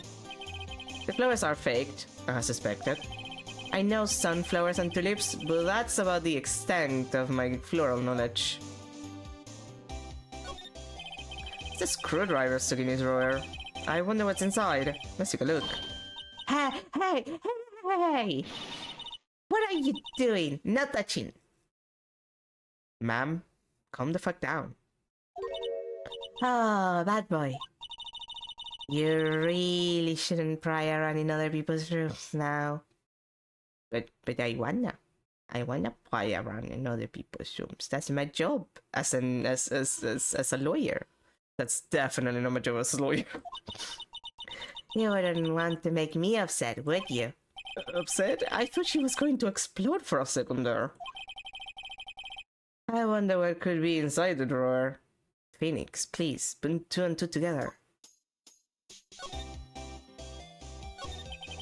Do you think you could tell me something? I need you to describe what you observed at the time of the incident. Oh, observe. Incident. You sound just like a liar in the movies. I like a man with a big vocabulary. Bitch, what? We're not encouraged here. You know the thing that happened the other day? The bad thing? What do you see when it happened? I don't suppose you could tell me about it? Pretty please? Pretty please? Let me see. Well, dream on. If you want to know, you just have to come to court tomorrow, Mr. Lawyer. Oh boy. Could you... just who exactly are you? Mr. Lawyer, are you hitting on me? No. Hey, I'm just doing my job here. Hee. You know you're cute when you blush. Believe me, this is the first time in my life I've blushed this much. Alright, can you just tell me what it is you do? Well, no. And you had your little hopes up, didn't you? Oh boy. I see there are 2 glasses on the table. Is someone staying here with you? Ah, what amazing power of observation. You must be one of those famous detectives like on television. No, not me. I'm just a lawyer. Say, Mr. Big Detective, why don't you go look for clues in the garbage? Miss May doesn't like noisy little lawyers. Oh boy.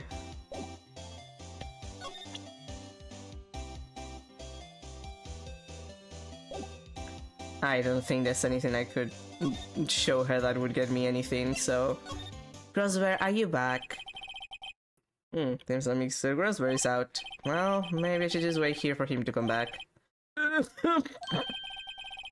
If that wasn't the most over-the-top clearing of the throat I've ever heard. Ahaha, so you're the one they say has been looking for me. Yes, that's me. He looks even, grander than I imagined. That badge turned your color. Ah, so you're a lawyer, are you now? Yes, well, yes. And what do you want? I'm not particularly busy these days. Please proceed. Not busy? Then how come no one could get in touch with you? Something the matter? You came to see the one and only Marvin Grossberg, do you not? Well, here I am, boy. What do you want? Out with it. Well, sir, actually, it's about Maya Fey. Ah, yes, Maya Fey. Go on. What a strange reaction. Acha-cha? I'm really quite busy here, son. You just said you weren't. I can't go taking cases on a day's notice. No, it's quite impossible. Wait a second. How do you know the trial was tomorrow? Anyway, I'm afraid it's entirely impossible for me to represent her. Sorry. End of discussion. What's going on? He refused me before I even got the chance to ask him. What do I tell Maya?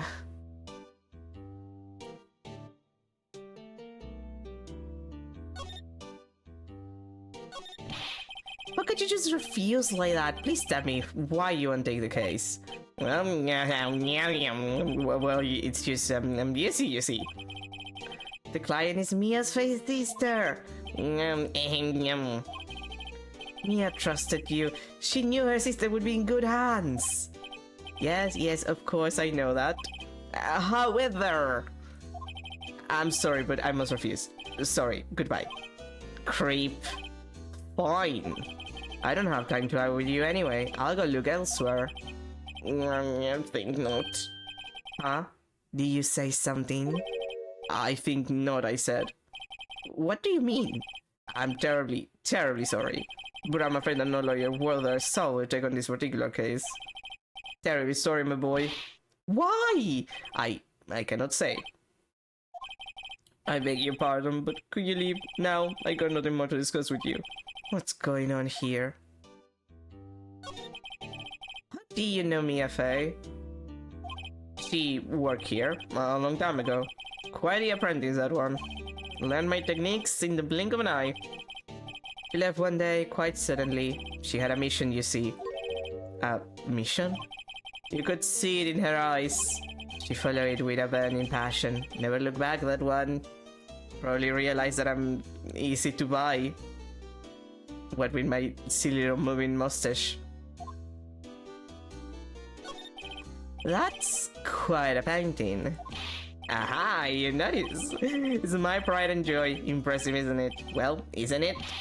The color of the sky, the hue of the sea, the weave of the straw hat. It's worth at least 3 million. I have no intention of parting with it, of course. No, I won't sell it. Not even to you. I wasn't interested. It's not for sale. I'm not buying. Jeez.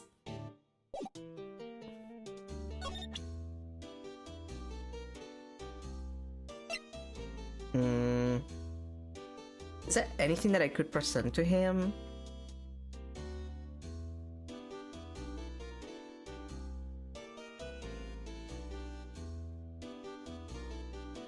I don't think so. I think anything is gonna give me extra info. Wait, I wanna stay here a second. I actually like his team.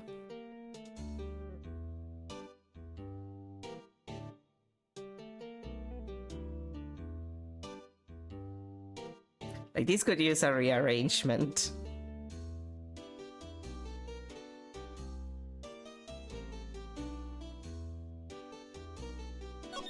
Okay, that's enough.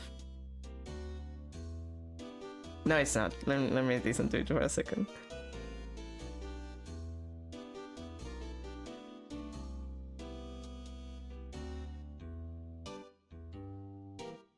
Okay, now it's enough. September 6th, 42 p.m. Detention sector, visitors room. Extremely bad news. Oh, you're back. You find the lawyer? Well, what do I tell her? Well, see... Just be honest, man. I really don't think you should use that guy. He didn't seem healthy. He was all skin and bones.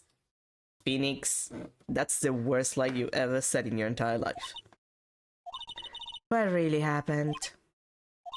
You don't mean he refused to help? I see. I've been abandoned then. Good, tell me about the day of the murder. Sorry, I know it must be hard. No, it's okay. All I've been doing the last few hours is talking about it. I've kind of gotten used to it. Let's see, that morning I got a call from my sister. She wanted me to hold on to a piece of evidence for an upcoming trial. That's the thinking clock that Larry made. It practically qualifies as a serial murderer right now. So then, when did you arrive at the office? It was right around 9. The lights were off and I could smell blood. Then I found her, my sister. Thanks, Maya. That's all I need to hear for now. What about your family? I only had my sister. My father died when I was very young, and I don't know where my mother is. No, she could still be alive. The women in my family have been mediums for generations. They say a lot of spiritual power runs in our blood. About 15 years ago, our family was involved in an incident. There was a man, he ruined our mother's life. Ruined? After that, she disappeared. Several years after that, my sister announced she would become a lawyer and she left the mountain. So you live by yourself? Yes, I've gotten used to it. Oh, also, I had to become independent or I would lose my powers. I feel bad for her. All by herself up on that mountain. To be fair, there's a lot of people living there, but... So, who was this man who, ruined your mother? About 15 years ago, there was an unusual murder case that is gonna come back to hunt us in the ass. It made quite a stir, everybody was talking about it apparently. The police were running out of leads and they were getting desperate. Wait, they didn't use a speeding medium, didn't they? Phoenix, you're asking that question to a spirit medium. What do you think the answer is gonna be? The police convinced my mother to try to contact the victim. Whoa, so what happened? The case was solved? We thought. You thought. The man my mother helped the police capture was innocent. The police's consultation with a medium had all been carried out in secret, of course. But a man found out about it and leaked it to the press. He told all the papers that my mother was a fraud and the media jumped on it big time. My mother became the laughingstock of the nation. I see. Which is weird, because considering the last name, you would expect that somebody might have, I don't know, known about it? It was 15 years ago, but... Well, I guess it depends. In some places, like, people forget what happened like 4 years ago. White. What? Excuse me? White? That was his name, my sister told me. White. It's a little longer now before the state-appointed lawyer comes, I guess. 4 PM. Thumbs up. What should I do? Do I just leave her and go home? No! Have some self-respect, Phoenix. I made up my mind. I'm going to defend you whether you want me to or not. Why? Why? Well... I mean... Clearly someone else is a culprit. And also we're just doing it because...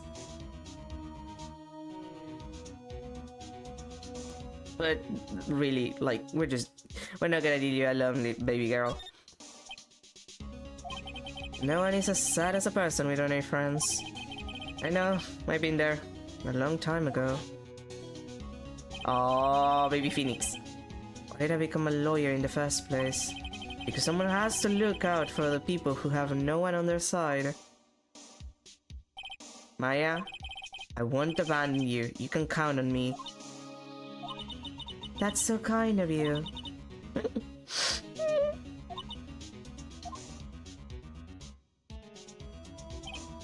Well, let's fight this one and get you out of here.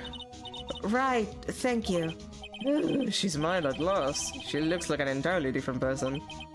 One last question. You are innocent, right? You're not gonna screw me like that one guy in the... No, second game. It's a second game. I always think it's a third game, but no, it's the second one. It's the second one. Wait, isn't this... Yes, it's the second one. It's definitely the second one. Yeah, no, because the third one... The third one was a different... Wait. Is it the second or the third one when we get screwed by that one guy?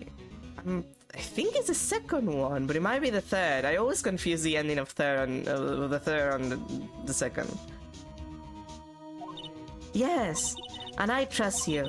You trust me too, okay? It's a deal. So what next? There's something that's been bugging me. This word was inside a strange woman's drawer. It was when I tried to look into her that she got all defensive. There has to be something in there. Well,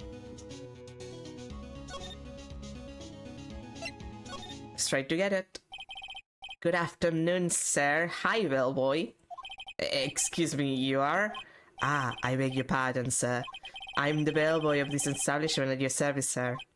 Oh, right. It's an expensive hotel. They have this kind of shit. I've just come up to the living room service, sir. Do you know where Miss May might be? Ah, I believe our guest Miss May is currently using the facilities. If you have no need of anything, I'll be taking my leave. Please, stay as long as you like. Enjoy. Yeah. Wait, no! Hey! Why does it seem like every time I come here, I end up embarrassing myself? Wait, that's my chance to snoop around a bit. Ah, I almost forgot. You came back quickly. Might I ask you to inform Miss May that there is a message for her? Please tell her that Mr. White of Blue Corp phoned. Oh, right. Sure. Mr. White of Blue Corp? Have I heard that name? Like, you had it 5 seconds ago. And what's his name? Yeah, this is dummy. Yep, 5 seconds ago. What was the name of the guy who ruined me and Maya's mother? Could it be a coincidence? No, definitely not.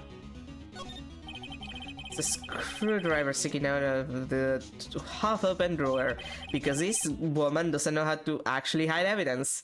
Now's my chance to see what's inside. Gasp! What do we have here? Wiretap? What would a woman like her be doing with a thing like that? Wiretap added to the call record. Hey, this is definitely something suspicious about this Miss May. Why would she have something like this in her hotel room? The story behind all this, I know it. Alright. I'll be using this video of evidence in tomorrow's trial, that's for sure. For my sake. I'll get this woman's bottom. Wait, I mean, you know what I mean. Oh, bellboy, still there. Oh, time to scrum. I look forward to tangoing with you tomorrow, Miss May. Not like that. In court. Respectfully. She's gonna get a pound respectfully, as a bone racer would do.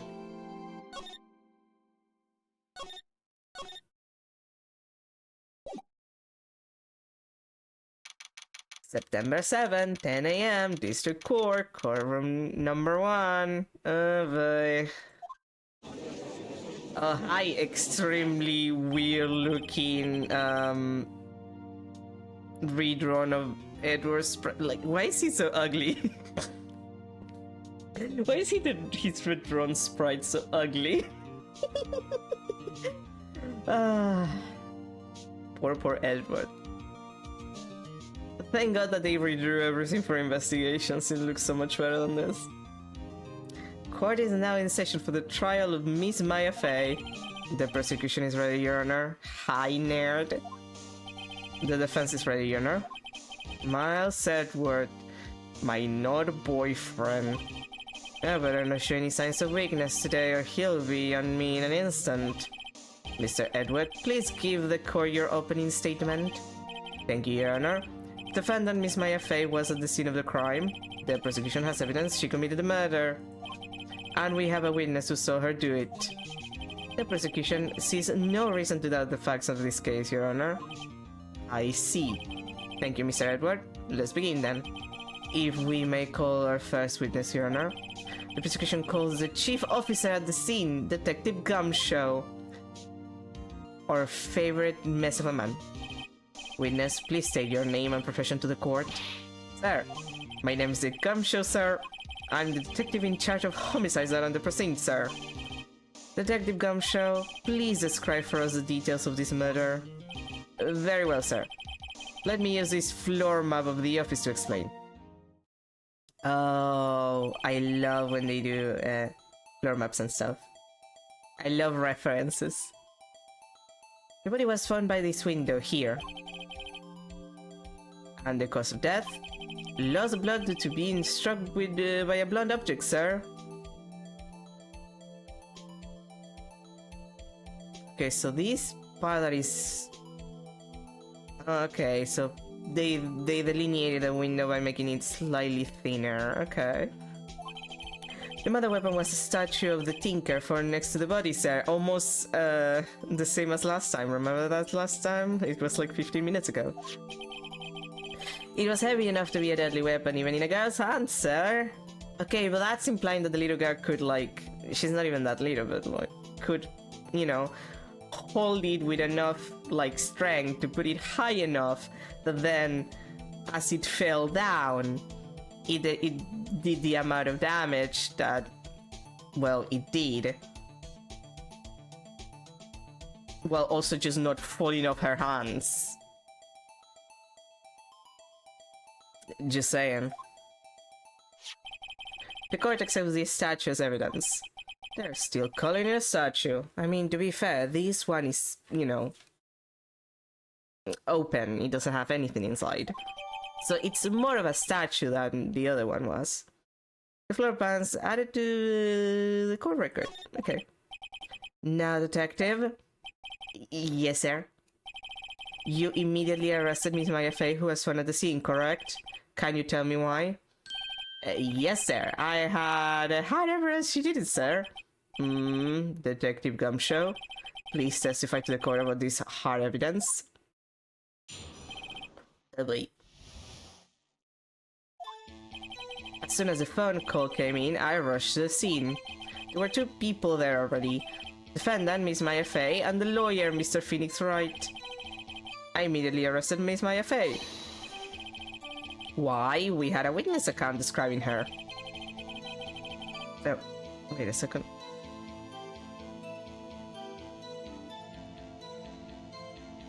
Sorry, I had to cough. The witness saw Miss Maya Fey at the very moment of the murder. Oh boy. The very moment, you say. Very well, Mr. Wright, you may begin your cross-examination. Yes, Your Honor. Cross-examine what? I couldn't see a single contradiction in that testimony. My dude, you just went into the hotel room.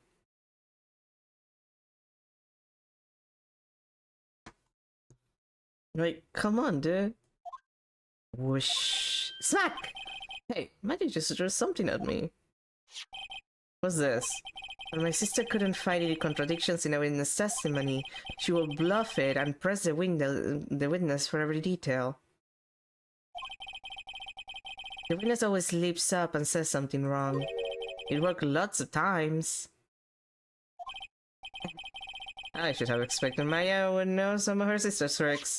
Alright, let's give this a try. Something the matter? No, Your Honor. I'd like to begin my cross-examination.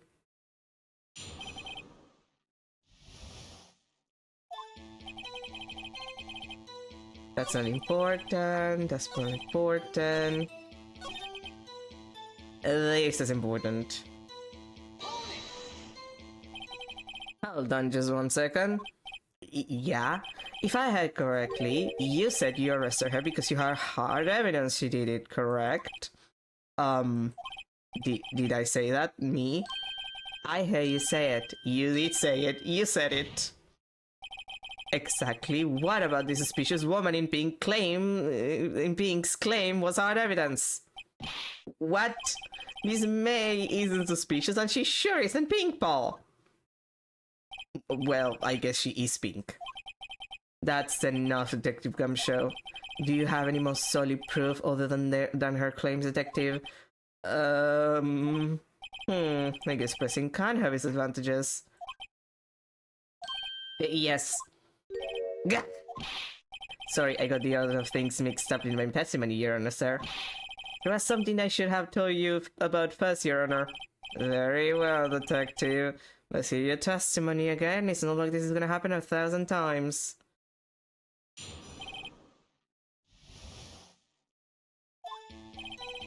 After securing the suspect, I examined the scene of the crime with my own eyes. My tiny little eyes found a memo written on a piece of paper next to the victim's body. On it, the word Maya was written clearly in blood. Lab test results showed that the blood was the victim's. Also, there was blood found on the victim's finger. Before she died, the victim wrote the killer's name. Totally.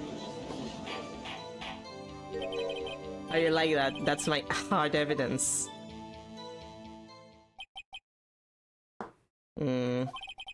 Following cross-examination, I have a question for you, Detective. Your Honor, why didn't you testify about this vital piece of evidence the first time? I forgot. Yeah, I know. I'm really embarrassed. I forgot. I forgot about it, Your Honor. Try to be more careful. You can't just like forget. Very well. The defense may begin its cross-examination. And this one is actually pretty obvious.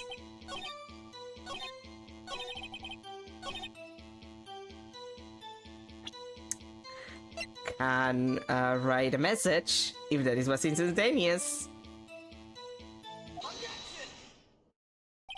Detective Gumshoe, there's one thing I want you to clarify for me here. You say that the victim Mia Fey wrote this note, that she was accusing the defendant Maya Fey.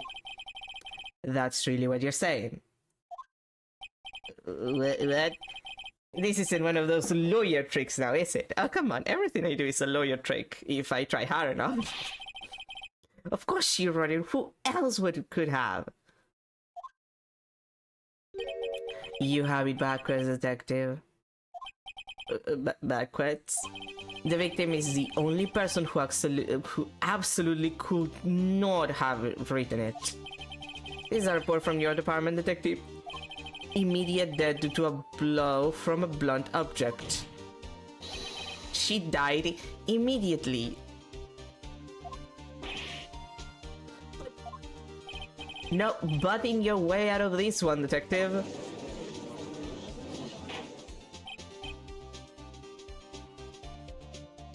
Order. Order. Calm down, you bitches. Defense has a point. Someone who died immediately wouldn't have had the time to write anything down. I think you mean the ability, not the time.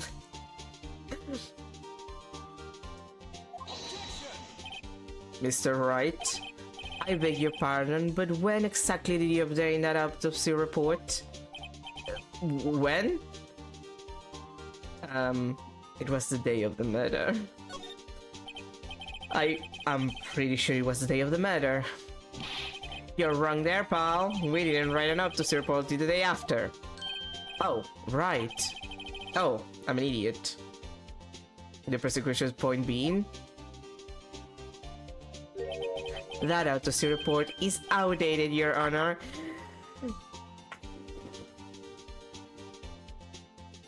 Time to begin. Time to begin my conflict with Edward and his fucking outdated autopsy report. He's not even gonna be the only one doing it, but I hate him the most for it. What? A second autopsy was performed yesterday at my request, because I'm an asshole.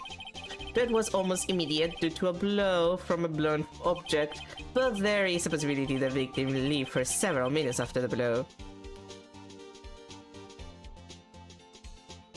God fucking damn it.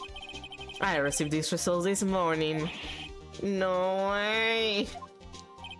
Your Honor, it's quite easy to imagine that the victim did have time to write Maya. That is all. I see. Damn you, Edward, you motherfucker. I should have known you'd have something up your sleeve. Your freely sleeps. They're not even that freely. Why, Mr. Wright, you look shocked.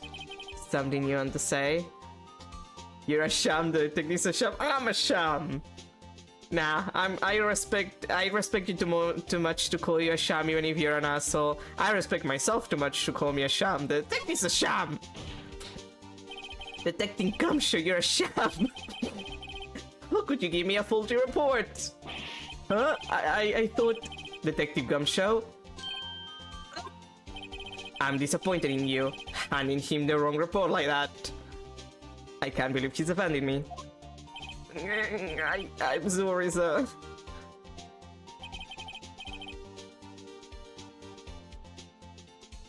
You are at fault, Detective. This isn't going to look good on your evaluation next month. Boy.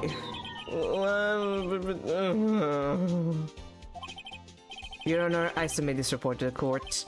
Understood. The court accepts the evidence. How does your report update it? I hate this. Well, Your Honor, the evidence strongly suggests the victim was identifying the killer. I suppose that's the obvious conclusion, yes.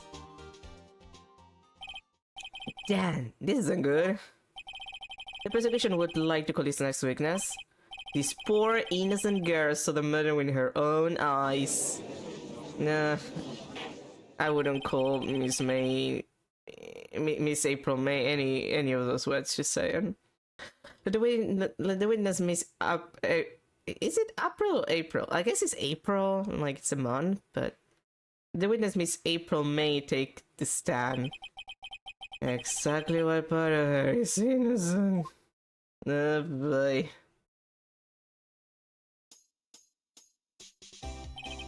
Witness, your name please. April May, at your service, wink.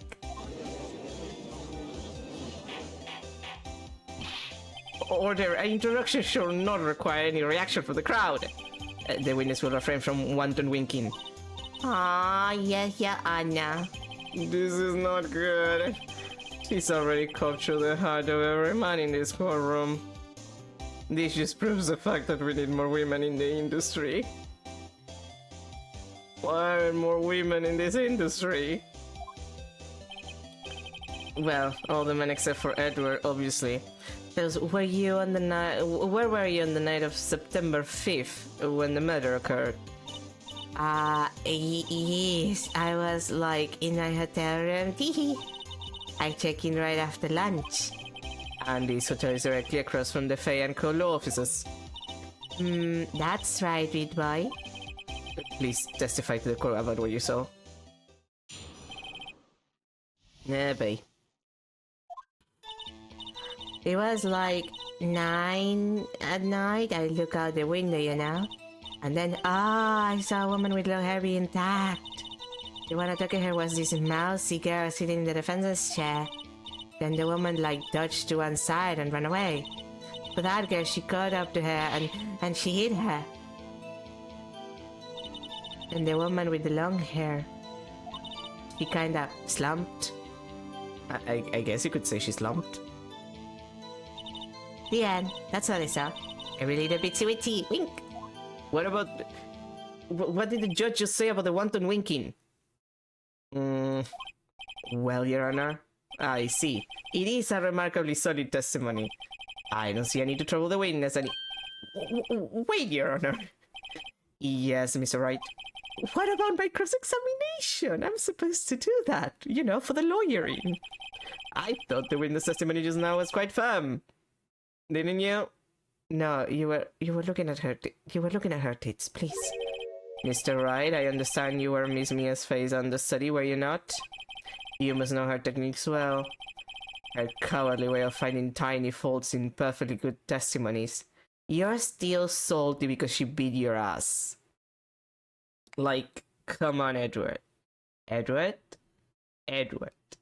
You're still salty because she beat your ass like 15 years ago or some shit. Just a salty little bastard. That's all that it is. Do not fuck around with me, bitch. Hey, how dare you? You're just salty about it. God.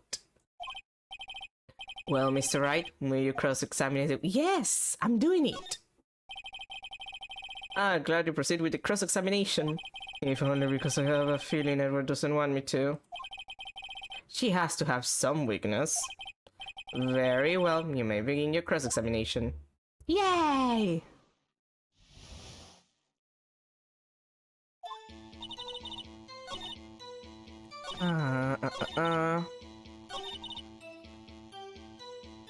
I believe it's this one that I had to press. How do you know it was my client? Huh? Well, gee. First of all, she had a girl's physique. And secondly, she was small. What else could it be with her? She has a point. No, you were in the fucking hotel room, Phoenix. Please. Hold on a minute, that testimony stinks. What? Miss May, I'm willing to bet that you're lying. Are you telling the truth? Do you really see the defendant?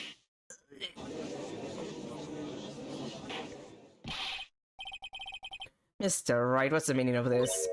Yes, what is the meaning? Somebody tell me because I'm clueless about this, I mean. Okay, if you had really witnessed my client Maya Fey, you would have noticed her clothes before noticing her physique. No one wears clothes like this on a daily basis except her. And I'm no expert on fashion, but her hair looks far from normal to me. However, the witness's testimony mentions neither of these things. The testimony is bogus. But... Still, we don't know if she was dressed that way the night of the murder. She was, Your Honor. I saw her. And so did Detective Gumshoe. She was literally taken into custody wearing that shirt. What do you say to that, Miss May? What are you trying to say, you mean lawyer? I saw what I saw. I just didn't think all the trifling little details were necessary, darling. Miss May, the court would like you to remind you to please omit nothing in your testimony. Perjury is also a crime for the record. I'm sorry, Your Honor. I'll be a good girl, promise. Wink. Your testimony again, if you would. Damn, I almost had her.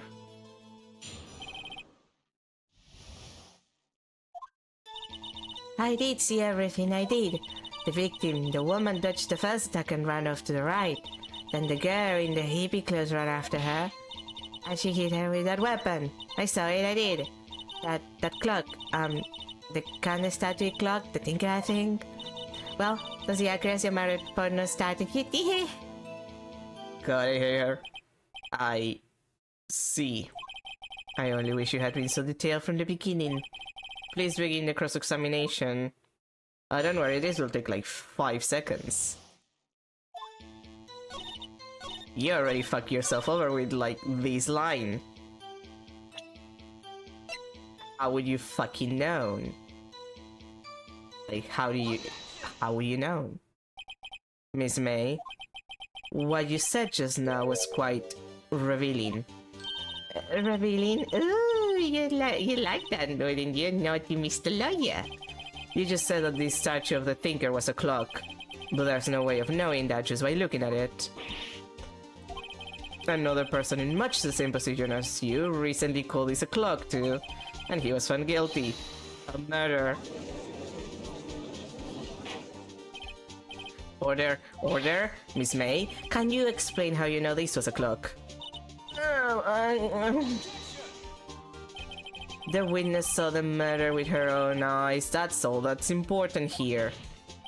The defense is trying to confuse the issue with trivial concerns. Edgeworth, honey, this is not trivial. Then when we go, like, slap you from the other side of the atrium.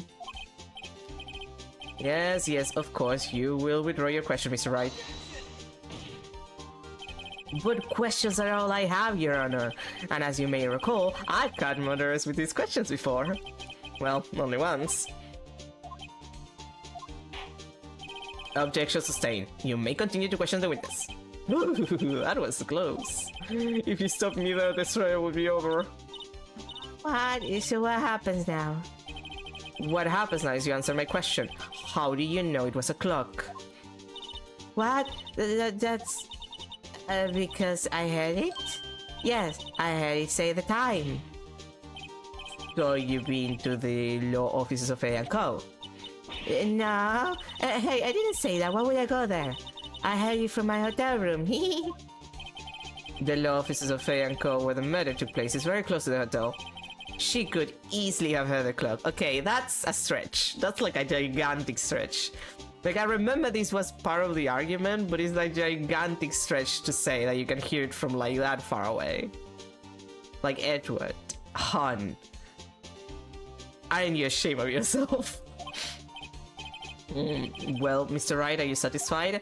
No. Do I look satisfied? No, Your Honor. I can't give up now. I'm not satisfied because he couldn't have rung in the first place. Your Honor, members of the court, it is inconceivable that the clock in question rang because it's empty. That clock is missing its clockwork.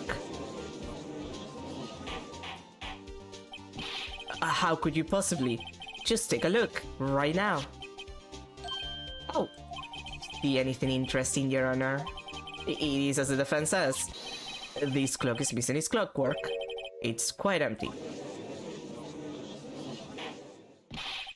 Mr. Wright, would you care to explain to the court the meaning of this? It is as you can see. The clock was empty. It couldn't have rung.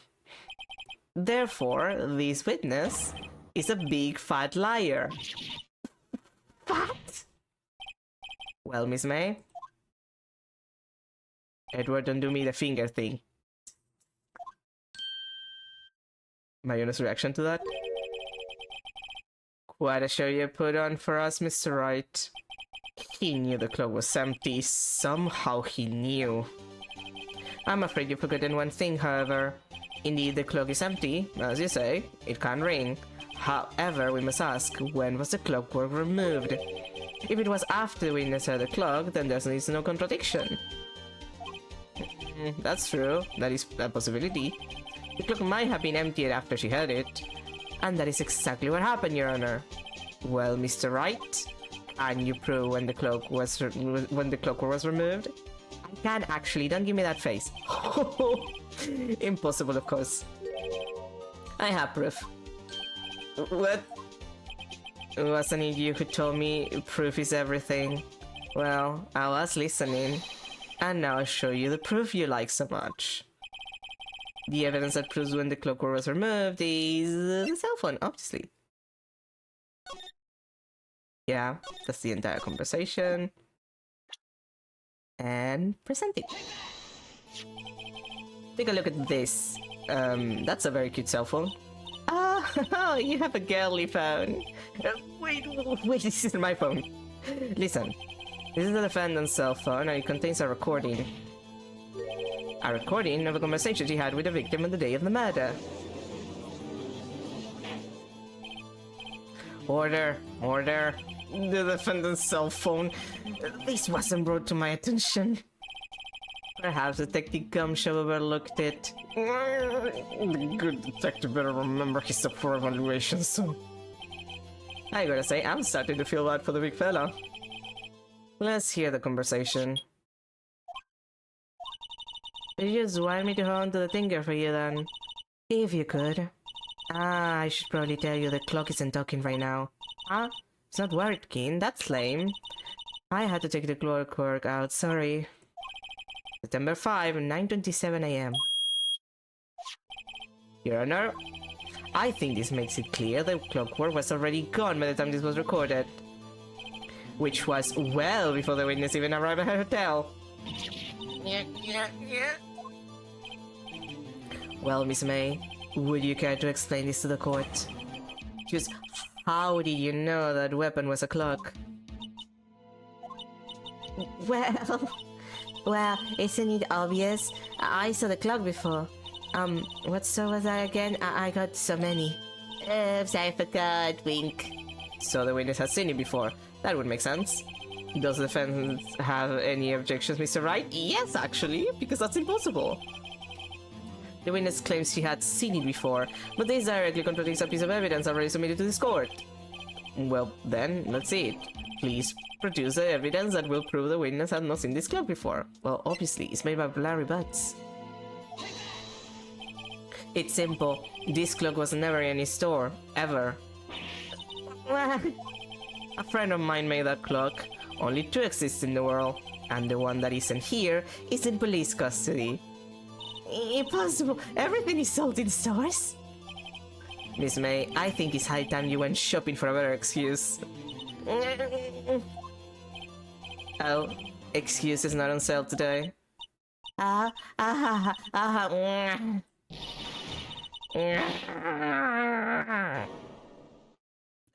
they sag. I mean, that makes them better. What is it to you, porcupine head? That stupid clock doesn't matter, okay?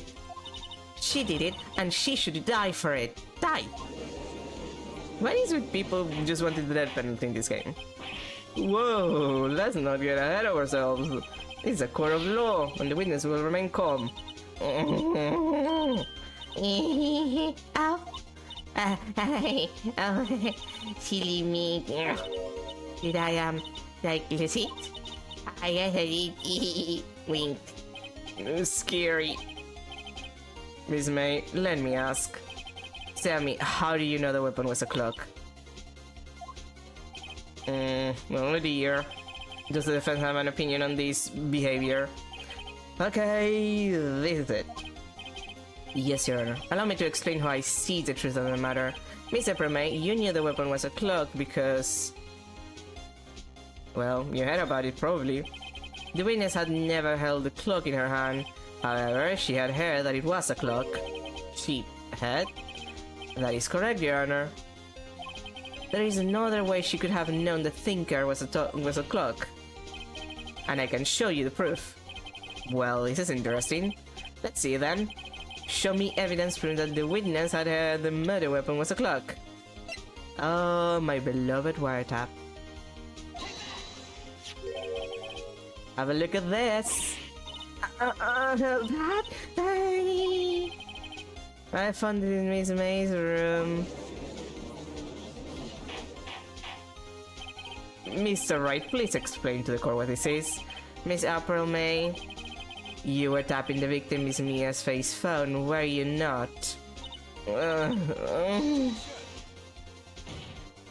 Your Honor, this is irrelevant. I'm not entirely sure that it is. Objection overruled. It shows me that our witness was in possession of a wiretap. This is outrageous. Does the defense truly claim that the witness was tapping her phone? Yeah, actually.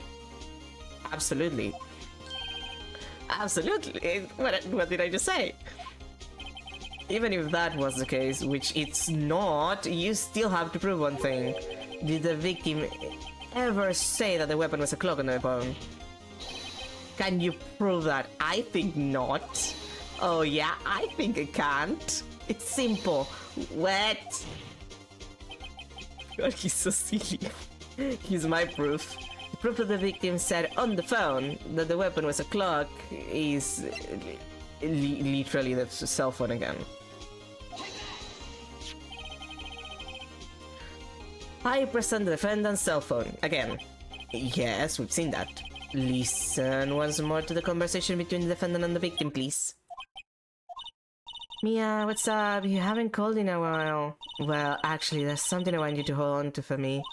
Again? What is this time? It's a clock. It's made to look like the statue of the thinker, and it tells you the time. Miss April May? You used a wiretap to listen to this conversation. So you knew the thinker was a clock. Am I wrong? I... Your Honor, this is ridiculous. No, I have evidence. This makes perfect sense, Edgewood. You're just being a dick about it. Your Honor, look at the witness's face. Does she seem amused to you? The defense demands an answer. Witness, answer the question. Did you tap her phone? Miss May? Shut up, all of you. What gives you the right to talk to me like that? You lawyer. My honest reaction to that. It's not fair. All of you ganging up on me like that. Oh, I'm the bad guy, is that it? Is that it?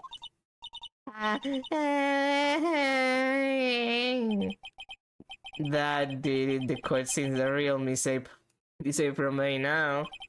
Now to deal the final blow. You did it, didn't you? Miss May? What is it, you little shrimp? Talk to me in that tone of voice, will you? You killed her, didn't you? Order. There will be order. What? How can you possibly say that? Are you mad? All I did was a little wiretapping. Oops. So you admit you tapped her phone? But wait, I didn't do anything bad like murder. I'm a good girl. Really? Can you prove it? No way she can prove it. You think you're so smart, Mr. Lawyer, but I can prove it, and I will. You can't be serious, no way. Way, I say, way. Oh, and I show you I'm serious, Mr. Lawyer. Okay, so the killing happened around 9 at night. Why, that's just when I was getting room service from that sweet bellboy. Room service? Iced coffee, I believe it was. Iced coffee, you know, like normal coffee, but cold. Yeah, I know what that is. I've drunk frappe, woman. I guess it's 2001. If you're not drinking quick, it has smells, and then you have regular coffee. Iced coffee. I think I'm making this up as the bellboy. Wink. Ergo, the witness was not on the scene at the time of the murder. Okay, but she's still wiretapped, and that is a crime. She committed perjury, and she wiretapped, which is also like she committed at least 2 crimes here, if not more. I would need to check if she actually committed more crimes. Like I would need to look at an entire list of crimes. But I guess breaking and entering, depending on how she had to wiretap the phone. But she committed perjury. And she also, you know, the wiretap, like, it's illegal.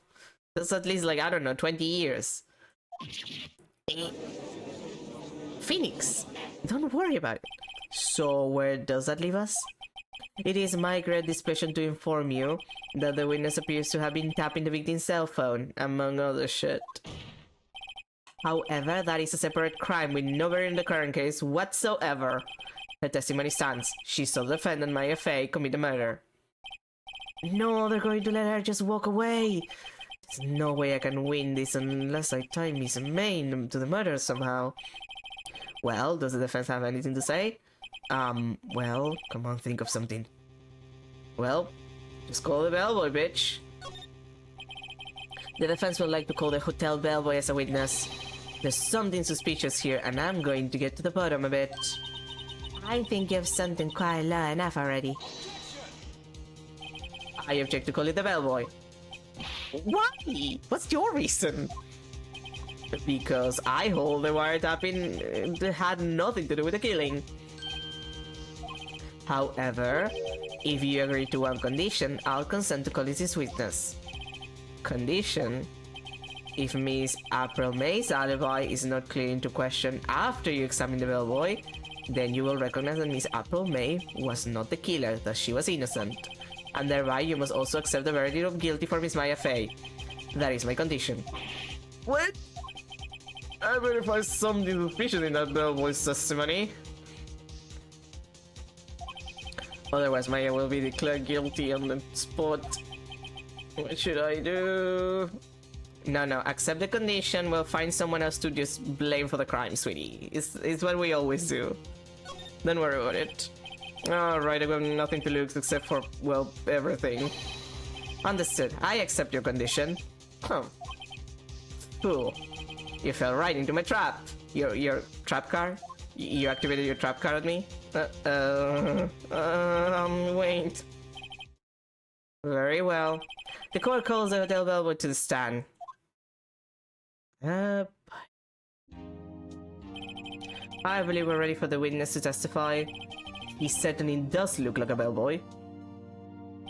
Yes, sir. I received your summons in the middle of work, sir. I'm happy to be of service. That tea set looks rather heavy, so without further ado, the witness may begin his testimony. Very good, sir. Miss May's room service. I am the head bellboy at the fine Gatewater Hotel in business for 4 generations. Ooh, that's a lot. I believe I received a call after 8 in the evening from our guest, Miss May. She asked for an iced coffee to be brought to her at 9 on the dot, sir. I brought it to her at precisely the requested time, of course. And I delivered the iced coffee to our guest, Miss May herself. I see. The defense may begin this cross-examination. Right, I'm ready, I hope.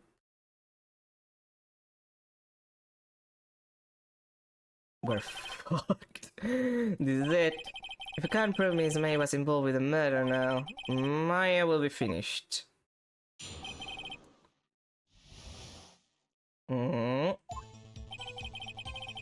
Okay. And I believe this is where I need to press. Precisely 9 then. Precisely, exactly, and most definitely, sir, 9 p.m. How could you be so sure? Miss May was quite insistent that it would be brought then. Oh, bellboy, hehe. I'd like iced coffee at exactly 9. Something like that, sir. Therefore, I knock on her door at the crack of 9, sir. Why would she be so particular about the time? Phoenix, please. You know why.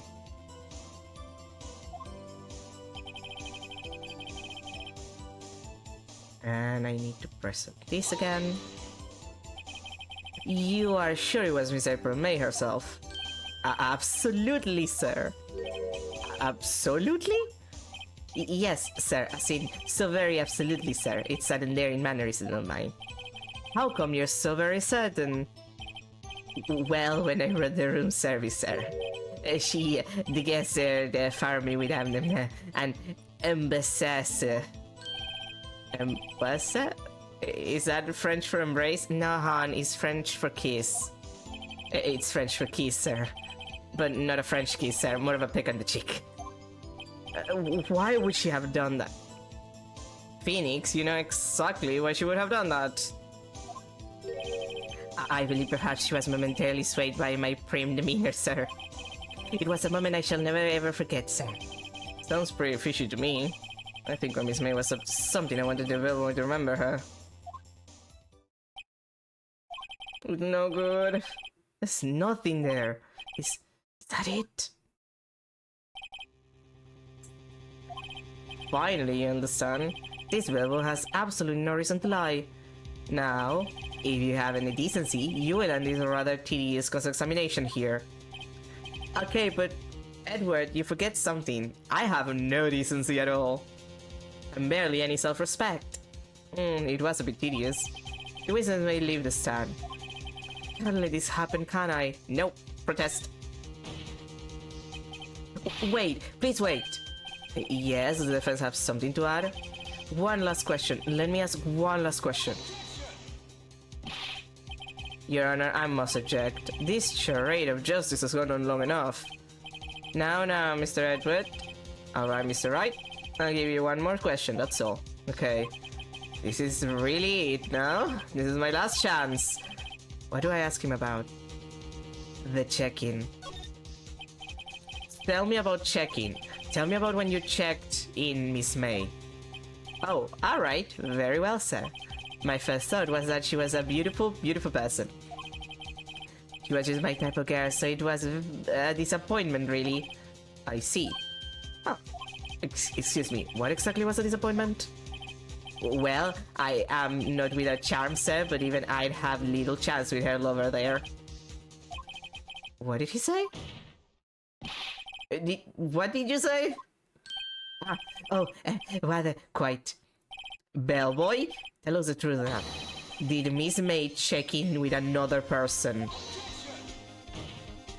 I object. That was objectionable. Objection overruled. The witness will answer the question. Yes, I see. Why did you not mention that in your testimony? Well, sir, you didn't ask. Nice try, bitch.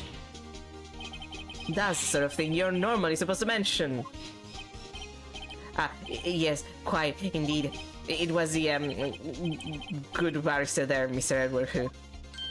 Oh, I see how it is, Edward. Screwing with my ass and my lawyering. He asked me not to mention if it wasn't specifically asked, sir. You fool! You deserve that. You deserve that, Edward. I've done it, I've won! Miss April May checked into a twin room with a man, correct? Yes, sir. Then, when you brought them room service, you didn't see that man in the room. That's right, sir. Your Honor, we have just learned of another person involved who may have been the murderer. In light of this new fact, I hold that it's impossible to judge the defendant. Wouldn't you agree, Mr. Edward? And who, Mr. Wright, who is this other person? Simple, it was the man with Miss May. Duh. The man who checked it with Miss May, you idiot. Your Honor, as has been previously real, Miss April May was tapping the victim's phone, yet Miss May herself has an alibi at the time of the murder. However, that does not clear the man that was with her. The bell will say no, so no one else in the room at the time of the murder. My mind, what a convenient setup, but it's too late. Too late? I suppose you'd like it if it was too late, wouldn't you? After all, it was you who hid the presence of the mother man from this court. Start amateur. These accusations are ludicrous. No, they're not. They're perfectly valid. Fuck off. Enough. The court acknowledges the defense's argument. I expect the prosecution and defense to look into this matter fully. Am I understood? Yes. Yes, Your Honor. This is all today for the trial of my FA. Court is adjourned. Boop. Fuck you guys. September 7, 2:24 p.m. District Court, Defendant Lobby, number 1. Mr. Wright, you were amazing in there.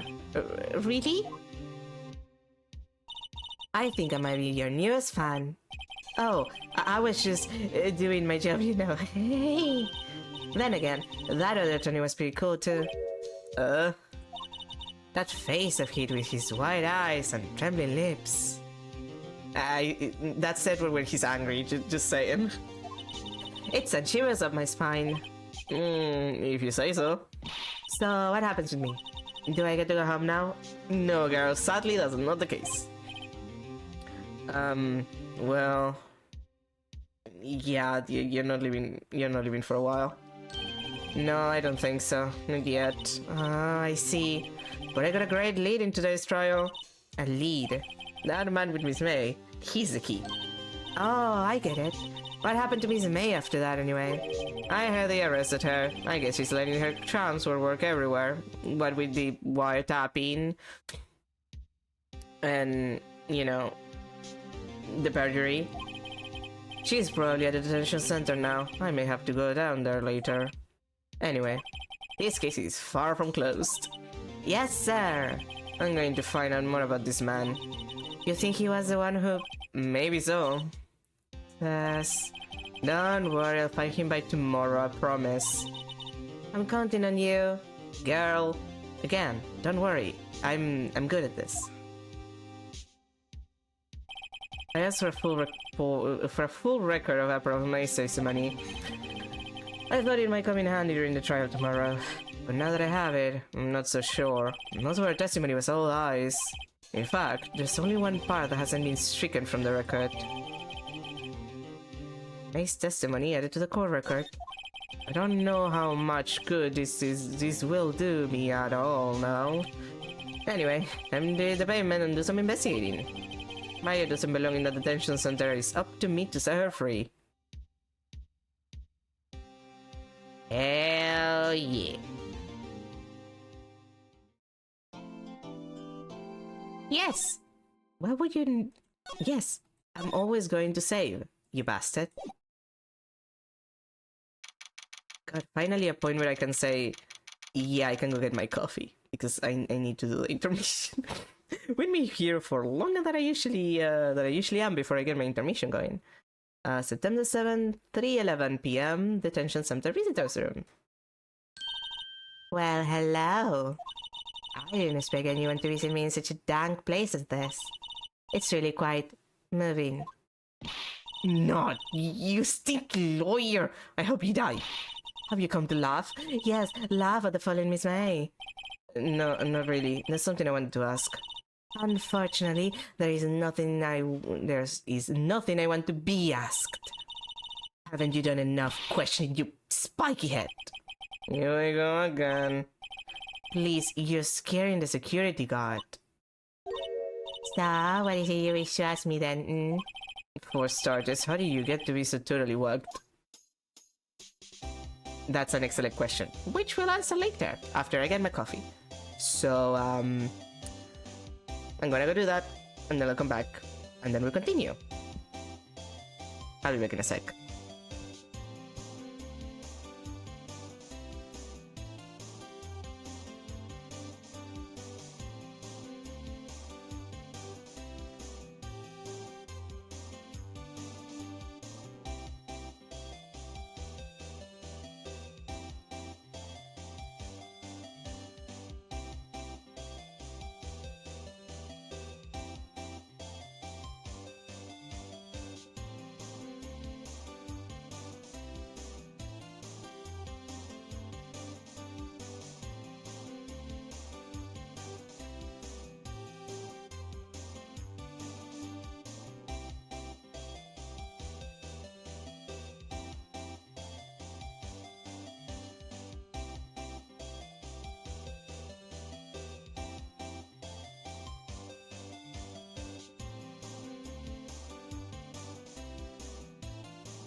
back.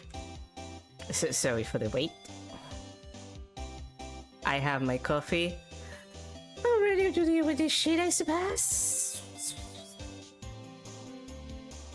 Regretting all of my choices. Anyway. Same as before.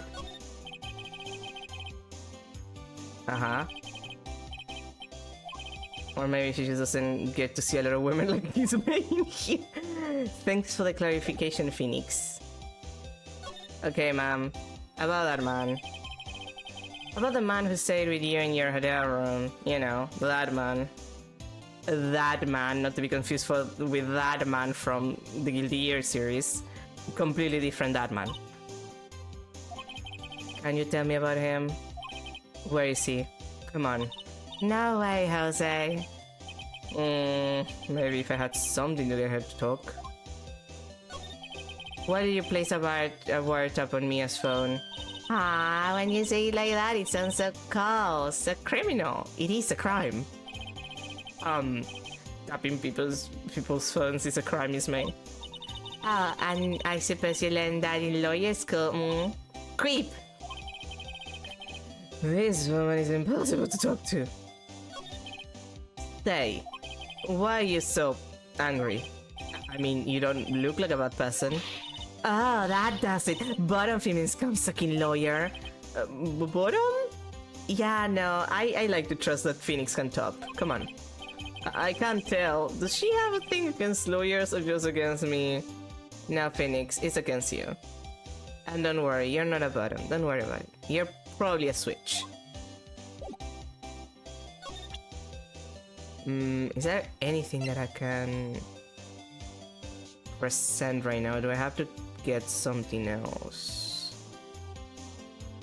I don't think so. Well, let's move somewhere else. Let's see, Gross. Oh. Right, the painting disappears at this point. September 7, Grossware Law Offices. Oh, just like Rosemary saw today. Again. Maybe he's avoiding me for some reason. Wait a second. Wasn't there a giant painting hanging on that wall? Yeah, it was a painting of... It was a fisherman, I believe. Wasn't it? It was a very memorable painting anyhow. Okay. Funny, they don't... Okay, yeah, that's the same as before. The mahogany desk. The table. And of course, the most important part of this, besides the painting anyway. A picture of our man. What's this? Oh, photos? There are two laying here. Something's been written in pencil on the backs. DL6 Incident Exhibit A, DL6 Incident Exhibit B. Let's take a look at this. I'm sure I've seen this person somewhere. Perhaps I'll borrow this photo. I'm sure no one will miss just one little photo. And it might be a valuable clue. I'll take it for now. Photographs quietly added to the core record. Photo lies on the desk. Maybe I should switch it with the one I took. Okay, let's swap it and take the V photo first. Because I kinda need it. You know, for reasons. September 6th, Gatewater Hotel, room 303. Ah, welcome, sir. Quite a performance today, if I dare say so myself. Oh, thanks? Sorry for putting you on the spot like that. No, not at all, sir. Your efforts today can only help the the gate... I don't know what I say, Gatherweight. That would be a weird name for a hotel. The Gatewater's rep, as they say. Rep? Yes, a reputation will swell as a hotel where the murderer uses a wiretap. We can charge a premium for the room, of course. It will be great for business, sir. Whoa, Mrs. May hasn't been charged with murder. I, too, will become famous. The bellboy who brought the murderer iced coffee. Why do I feel like we're both stuck in the same bad dream? So, you're an honored guest. Please let me know if there is anything I can bring you. Now, first of all, I need to talk to you. About Miss May. Oh, her, sir, not to boast, but I knew the moment I saw her. She'd do it, I said. Do what? I'm starting to think the most suspicious person here is this guy. I wanted to ask you about the man who was with Miss May. Ah, yes. He struck me as a real lady killer, if you'll pardon the expression. I knew it from the moment I saw him, sir. He and I are of the same ilk. We both carry the scent of danger. You're a bellboy. You wouldn't be dangerous if you tried. Especially with those, like, cookies on your hands. We are in total agreement, Mr. Psycho Bellboy. If you had a photo of the man, I'm quite sure I could identify him. A photo? Yeah, that's after I finish asking him questions. Could you tell me about this hotel? Absolutely! And on that subject, I have an excellent idea, sir. Currently, this hotel is known as the Gatewater. I propose that we had a subtitle. Subtitle? The Gatewater Hotel, Murder Manor. Well, what do you think? Sounds great. Whatever floats your tea set.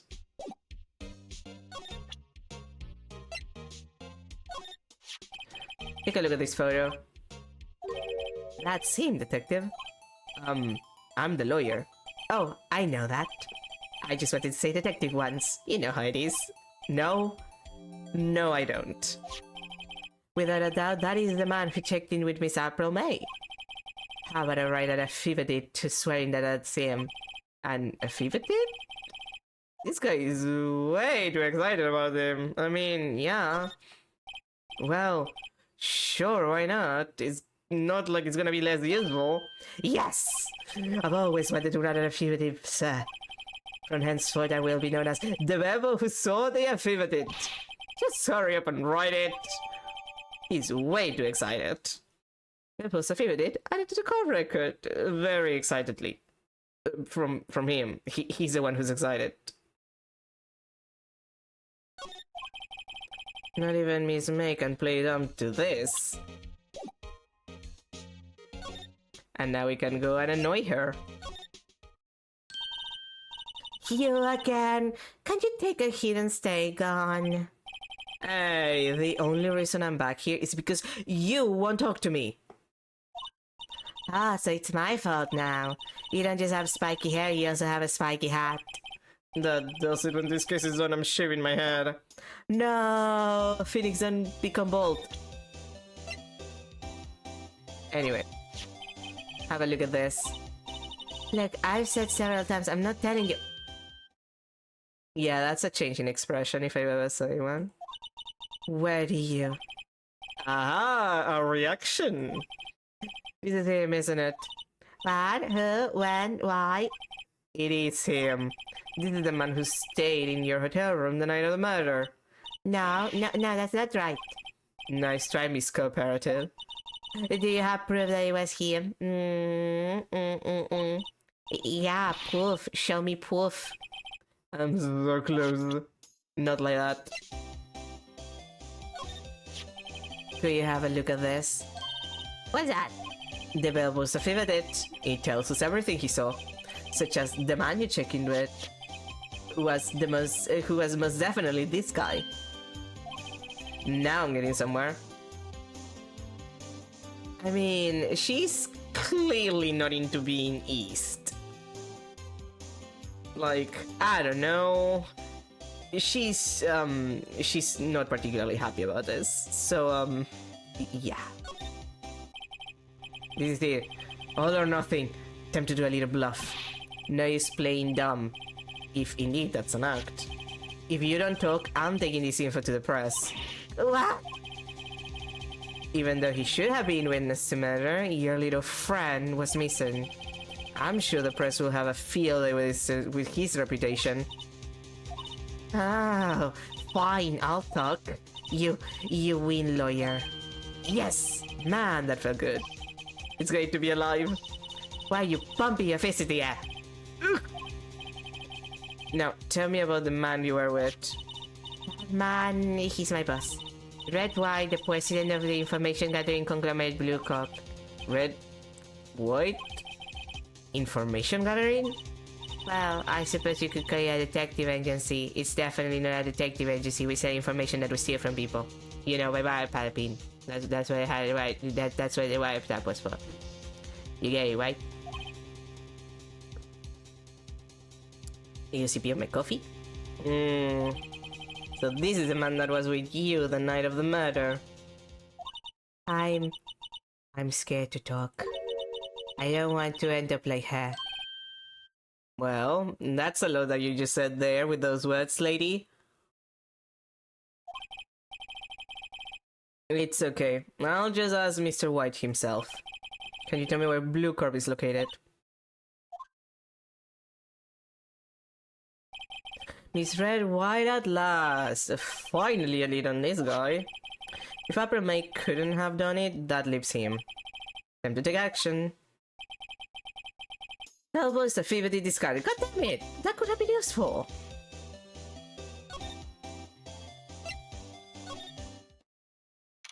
Oh hey, it's a painting.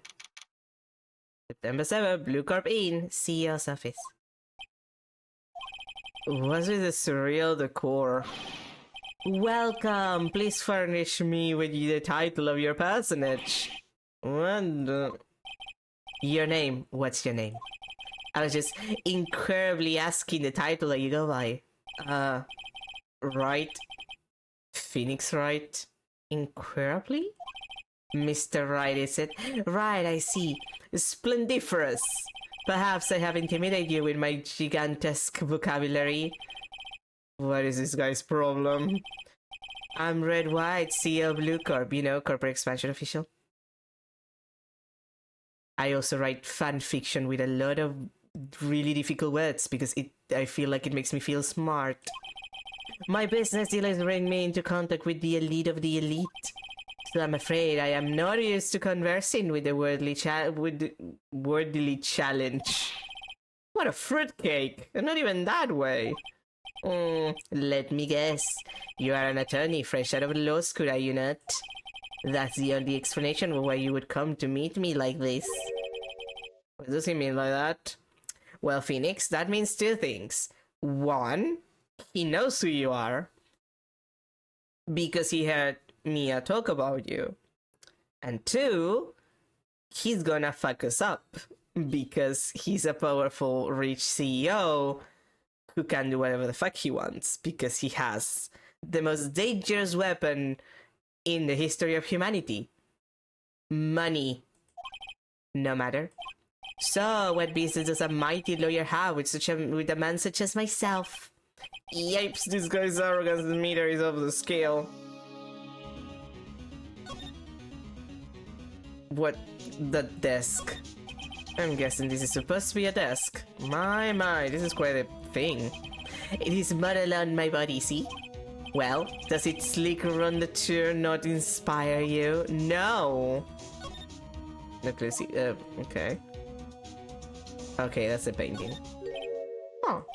Haven't I seen this somewhere? Is it a replica? Ridiculosity! I have no interest in anything but originals. That right there is a bona fide original worth 5 million for sure. Yeah, my honest reaction to that. An impressive lineup of trophies. Judge's Special Runner-Up, Best Participation, Judge's Cooperation Award, Special Good Try Prize. The word judges and special kind of stand out. Almost like they're bought prizes that he bought from himself. It's the top floor of a 20-story building. The view is quite presidential. Yeah, and if he were to, you know, throw you off, you would fucking die. A statue of a man holding up the world. The Blue Corp sign certainly stands out enough. The mark for the man is, of course, Mr. White. Truly a work of art, but probably too beautacious for you to appreciate, correct? I think it's a little too beautacious for just about anyone to appreciate. Honestly, the one thing that I find very upsetting is the fact... Oh hey, I never noticed this, but they actually kind of model his penis. Like, you can see the line of the penis. It's not very obvious on the DS version, which is what I played. I think the one thing that upsets me is that A, this logo is ugly as shit, and B, your logo is for Blue Corp and the logo is not blue. Like, that's just offensive. That's just offensive. Miss May is an employee of Blue Corp, is she not? Correct. She was my secretariat. What a shock it was to hear what she has done. What she has done? You mean the wiretap? Indeed, she's paid to answer phones. Tapping them is not in her job description. She does gather information for us as part of her duties. But I assure you, we do not condone illegal methods. It is ineffable that she would do this. Sure. It sounds like he's trying to turn Miss May into a scapegoat. Phoenix, Han, he is clearly trying to turn Miss May into a scapegoat. This is not like... like, that's stupid. Like, Phoenix, please. Anyone with eyes can see that this guy is, like, fishy. Like, that's the one thing about the Fez as attorney. Especially the first, like, 3 cases. It's so obvious who's evil. It's so obvious who did it. Like, it's not even subtle. In general, the first attorney is not particularly subtle. I think that by the 3rd game, it starts getting a little bit more subtle, I guess. Apollo Justice has had a pretty good first trial in that respect. Excuse me, I had to cough. Like, Apollo Justice has a very, very good beginning. And if anything, I find it has some of the best writing in the game. Precisely because the first case is already a subversion. A pretty heavy one at that. But yeah, the first part of the first trilogy is kind of like... oh god, my throat, wait. Oh. Give me a sec.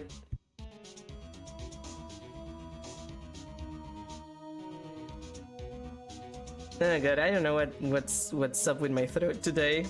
I think it might be the climate change is finally starting to get hot. It's terrible.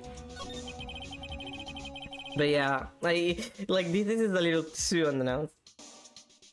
On the night of the murder, were you in April May's hotel room?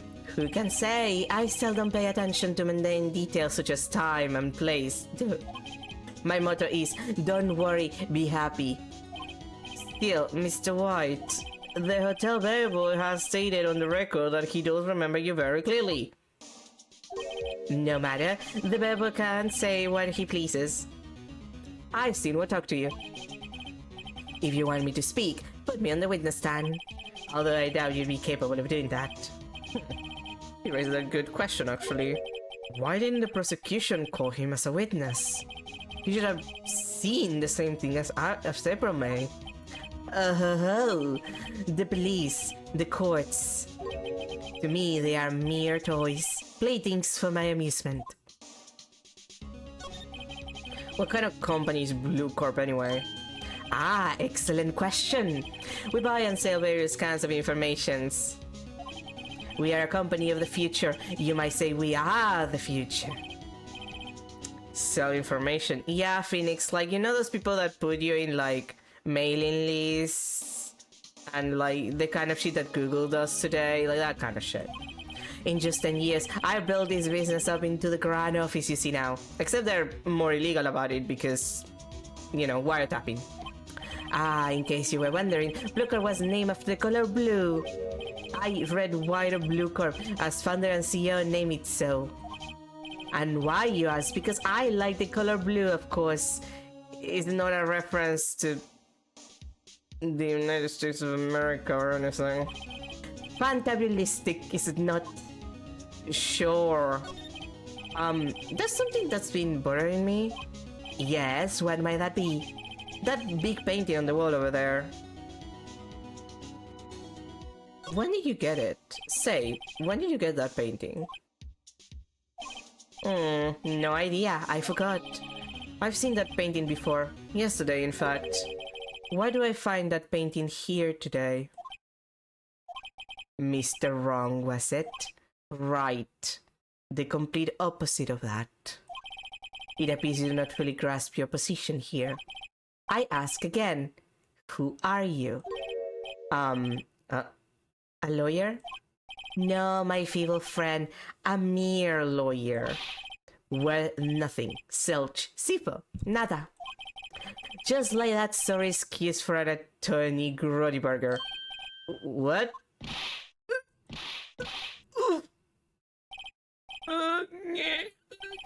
He punched me. Well, Mr. Lawyer, what will you do, huh? Charge me with assault?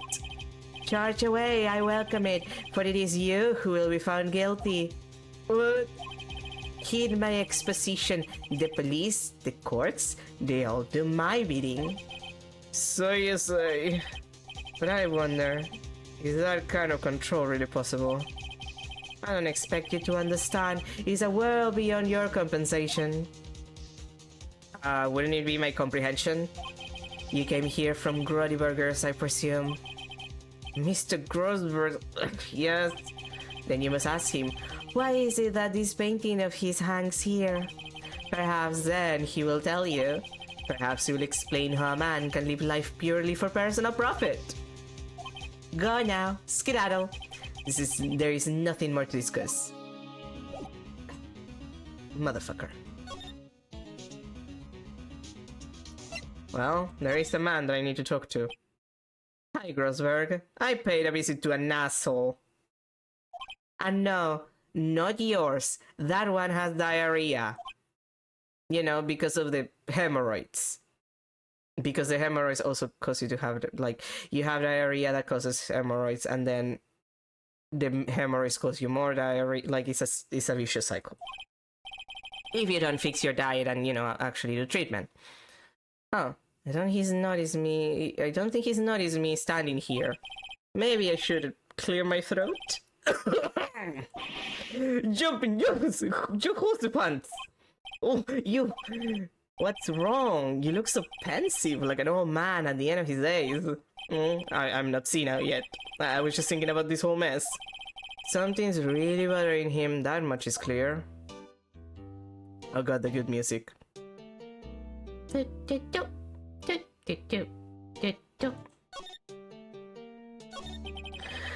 you came to see the trial? Yes, I did.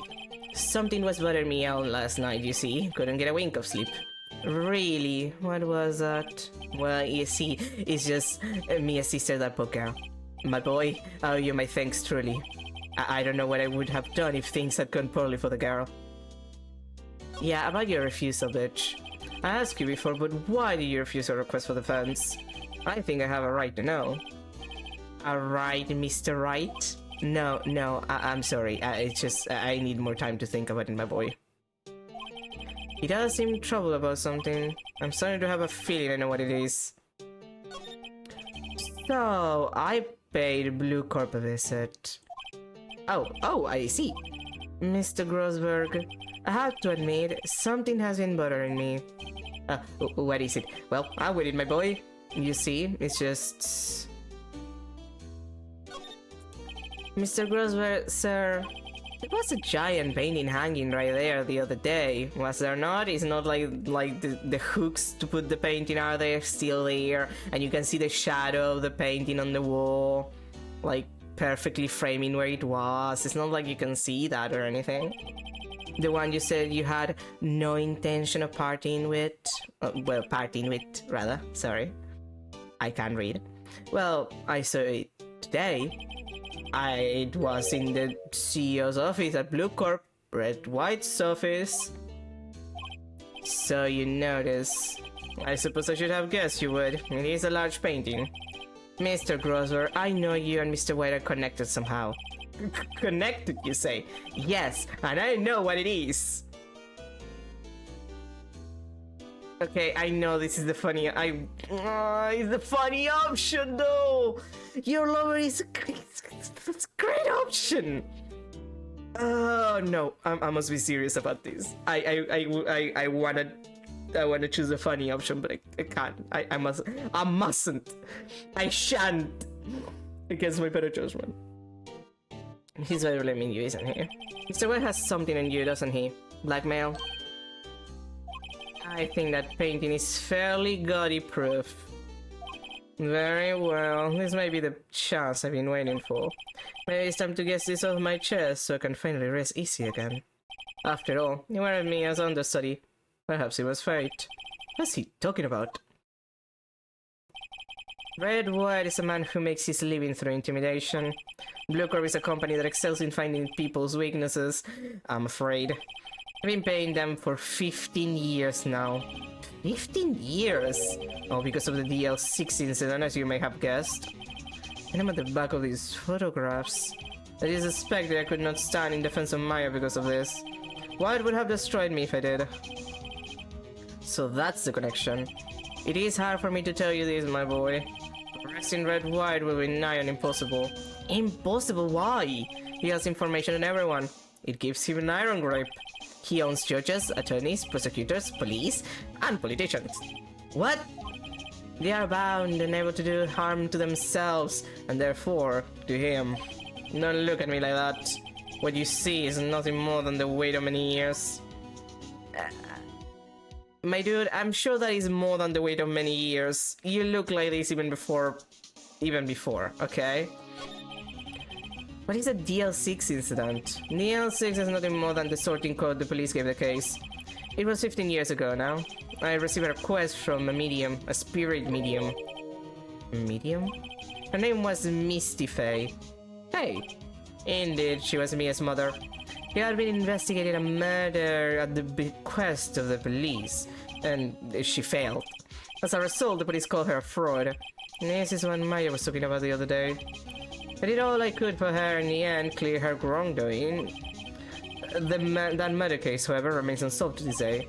That case is a DL6 incident. Okay, and what has that to do with blackmailing? But why were you blackmailed over this, Mr. Grosser? The DL6 incident was top secret at the time. It made sense. The police didn't want people to know they were using a medium. They couldn't let people know. But one person found out. I told him. You told White? He offered me riches. It's an embarrassment to me now. Because I told the police were mocked far and wide. In secret, they began looking for the one who sold them out. Of course, White had heard about it and he came to me. Only this time the offer was blackmail. I see. White controls the law of this country as he sees fit. So he is like the United States of America. Except that what they do is just go and, you know, control the law in other countries to fuck them over. Ah, neocolonialism. Yet if you would still challenge him, plus look at Mia's office. Mia's office. She followed his every move for years. She may have recorded something of what she found. Well, okay, the pictures are no longer there. That's fine.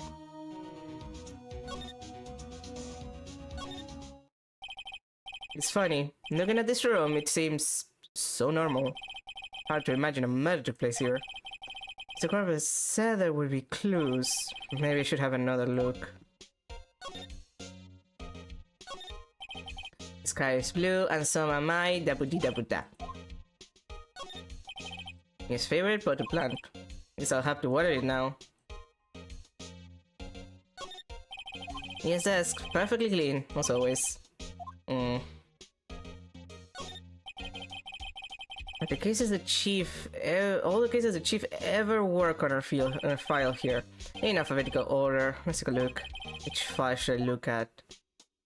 Well, DL6, that's A through I. Let's see if there's a record in this file that catches my eye. Phoenix! That's a terrible pun! A, B, F, Misty Faye. That's me and Maya's mother. Should take a look. Might as well check it. I have tarnished the Fae name, leaving only these words, my mother vanished. I was determined to find the ones who had made my mother blame herself in this way. Using the power that runs in my family, I held an audience with the dead. Finally, the names of two men surfaced. One was Marvin Grossberg, a lawyer who sold my mother's information for riches. The other was the man who sold that information to the press. This parasite who makes his fortune on threats and coercion. His name is... the record stops there. So me and you, Grossberg.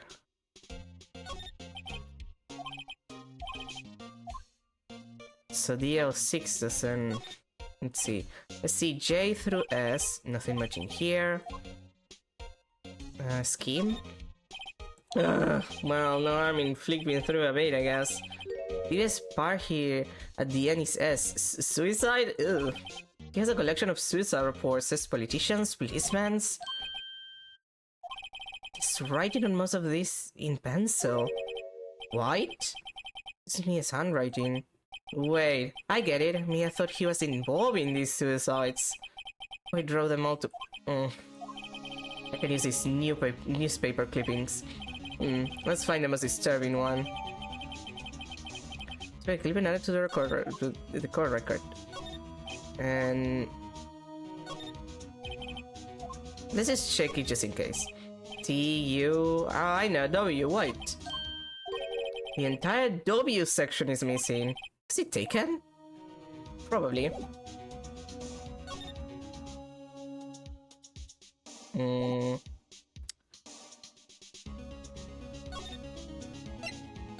Maybe I show this to Grossberg. First, just to check. I found this in Mia's files, so she was investigating Redwire as I expected.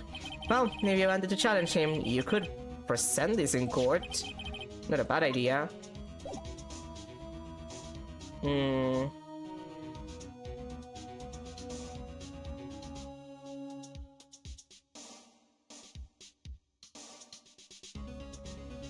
I guess...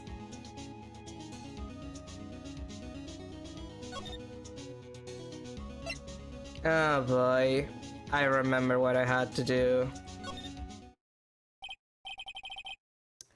I remember. Well, aren't you persistent? I remember this because I actually got very confused when I played the game the first time, and it pissed me off that this is the thing that Phoenix went to do. Sorry, but there's something I have to ask you. Mr. Lawyer? Yes, that's me, I'm Mr. Lawyer. Hi. I really hate having to repeat myself. But it seems the message has not yet penetrated your thick skull. Stop bothering me. If you try my patience further, I fear a nasty accident may occur. Do I make myself clear? Transparent!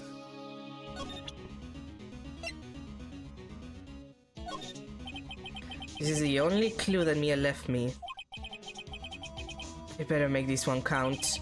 Mr. White, see this? It's an article describing the suicide of a politician. He was embezzling secret government funds. Then, one day, word got leaked to the press. The very next day, he took his own life. And this concerns me how? I found this article in Mia's office. Miss Mia? He had a file with articles like this. Every one of them was labeled with a single word. White. Mr. White, I know what you did to that politician. You were blackmailing him. Blackmail?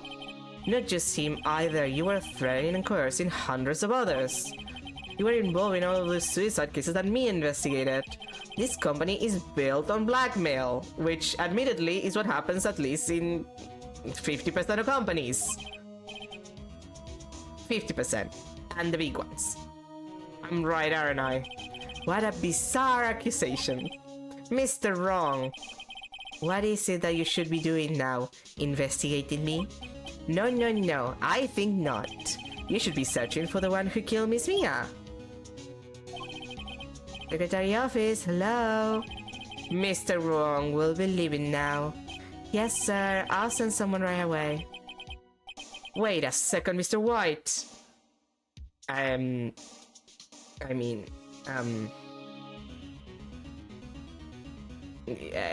well, yeah, you're wrong. You're wrong, Mr. White. Excuse me. What I should be doing now is going after you. Just what are you insinuating? Mia was on to you. She was keeping tabs. For this reason, you had April May tapping her phone. Then Mia was murdered, and all the documents about you mysteriously disappeared. So, the culprit would be... Even a child could work it out, Mr. White. You did it. Phoenix, you should have kept this information to yourself to show it in court, where he wouldn't have a chance to kill you because there are, police officers that would stop him from doing that. Secretary's office. We won't be needing an escort for Mr. Wrong. Instead, please connect me to the public prosecutor's office. Of course, sir. One moment, please. Why, is that you? What are you calling me at a time like this? Hello, Chief Prosecutor. I've changed my mind. I want to testify tomorrow. What's this about? The Mia Fey case. I witnessed the murder, you see. And that's a very important witness. I would like to testify. What? Why now? I thought you said you didn't want to go to court. Quite it. I thought you changed my mind, didn't I? Oh, and one other thing. Send the police over here right now. Oh boy. Oh boy. The man is standing right in front of me. He looks dazed, but could be violent. What? What man? Are you even listening? The executioner, the hatchet man, the liquidator. Liquidator? The killer man. What? Mr. White, this isn't another one of those. Chief Prosecutor, I do not believe you are in a position to freely offer your opinions to me, correct? I'm telling you to send the police now. Did I not tell you, Mr. Wrong? You are a mere lawyer, as was Miss Mia. How dare you? I'll point the finger at you, and you will be tried as Miss Mia's killer. The case is as good as settled. No lawyer of any word will defend you. Bitch, I'm a lawyer. I can defend myself. It's not smart to defend yourself. Only an idiot does. That's how the saying goes. But I can. I can defend myself because I am, in fact, an attorney at law. I have friends in the local lawyers association, you see. You'll be given a lawyer so stupendously inept that they make even you look competent. I feel faint. Detective Blanche reporting, sir. Ah, butts. Hairy butts. Right, actually. Phoenix, right. And my friend's name is Larry. Alright, sorry, pal. Butts doesn't matter, right? No. Detective Gumshoe, I present to you the man who killed Miss Mia Fey. What? Take this despicable human being into custody. Farewell, Mr. Wrong. You are so fucking dead when I get you. September 8, 3:33 p.m. Detention Center's visitor room. I can't believe it's only been a day since the first trial, and I'm already in jail. My trial begins tomorrow. What's going to set a trap for me? And the prosecution will be in on it, of course. Edward included. An attorney was assigned to me by the state yesterday. I refuse. I had an idea. Right, Mr. Wright. Oh, Maya. Great. They let you out of detention. Just now, yes. It's all thanks to you. Now I'm afraid we've switched places. What? You mean you... I explained what had happened to Maya. I don't believe it. How many people does that man need to destroy before he's satisfied? My mother, my sister, and now you. Look, girl, it's not that he needs to feel satisfied. It's his business, so he makes money out of it, as we know. People who are rich just want more money. Allow me to finish my coffee. With some good coffee. Anyway. Yeah, he's just rich. It's another thing. He's rich and an asshole. Which is correct of most rich people, really. This has gone too far. Mr. Wright, please tell me, is there anything I can do? Well... He'll be break out of... I wish. Nah, well, I'm gonna defend myself. Cheer me out, girl. Well, you could cheer for me in court. Cheer for you? You mean like a cheerleader? Yeah, like that. Alright, leave it to me. I better go get a uniform and some pom-poms. Wait. What? I'm kidding. It was a joke. No way. No, really, I was kidding, but thanks. It's good to know you're on my side. And there really isn't anything you can do for me anyway. But I can't just sit here and do nothing. I got to give that man a piece of my mind and a piece of my ass. No, not like that. Just a piece? Okay. Then come to the trial tomorrow. Okay, I'll be there. I'll show them a thing or two. Don't worry about it, girl. We'll be fine. I am, after all, Phoenix Wright, Ace Attorney. Times may change, yet with crime is the same old story. In fact, it's gotten worse. Lengthy court proceedings are no longer realistic. Beginning a few years ago, a limit of 3 days was put on initial court trials. Almost all finish in a day, most with a guilty verdict. I never thought I would end up in the defendant's chair myself for this case, or any case, and yet it will happen more than once. And also it happened before this time, because it happened that one time. That we all know of. In the third game. That was actually in the third game. With the true culprit appearing as the star witness. This is it. Tomorrow it's me or him. To be continued. Yay! Da, da, da.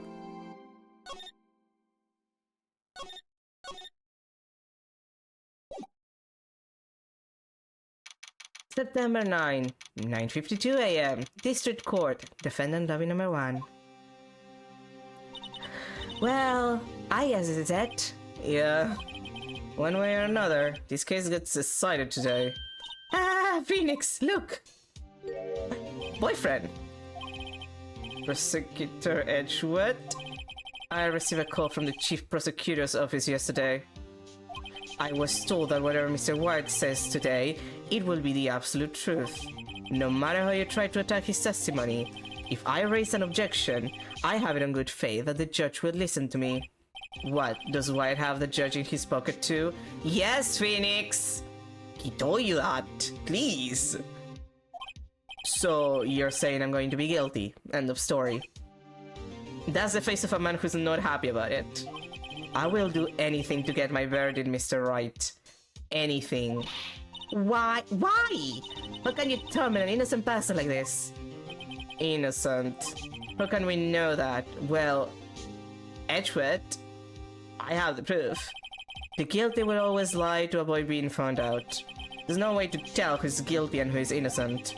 All that I can hope to do is get every defendant declared guilty. That makes you an asshole, though. So I make that my policy. Edgewood, you've changed. Phoenix, you know him? Don't expect any special treatment, Phoenix, right? Phoenix? Well, court will be starting soon. What? But wait! Your defense attorney isn't even here yet. They're not... I'll be defending myself like an idiot. What?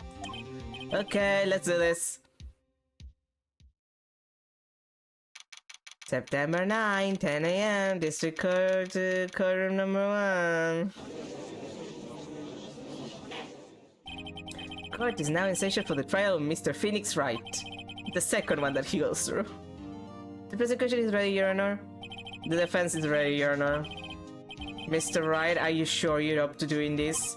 Yes, Your Honor. I will be defending myself. I got my goddamn lawyer badge for a reason.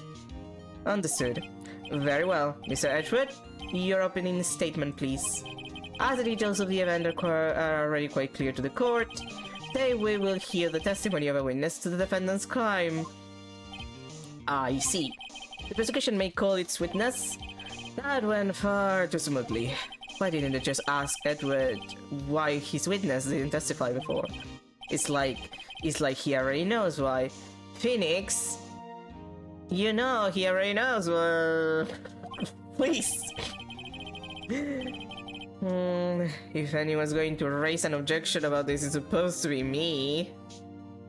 I mean, the issue with this is that... Oh, this is gonna be kind of sensitive. Nah, we're gonna be as... How do I put it? Rude? Antagonistic? I guess it's antagonistic. We're gonna be as antagonistic as possible in this situation. Mr. Edward, you owe an explanation to the court. Why didn't this witness testify in the trial against Maya Fey? I'm ever so sorry. Mr. White is a busy man, and besides, at the time, I thought that Miss May's opinion was all that would be needed. Again, my sincerest apologies to the court. Excellent, Mr. Edward. I appreciate your demeanor. Oh my god. Asshole. Great, he gets to show up and I get nowhere. I would like to call Mr. Red White to the stand.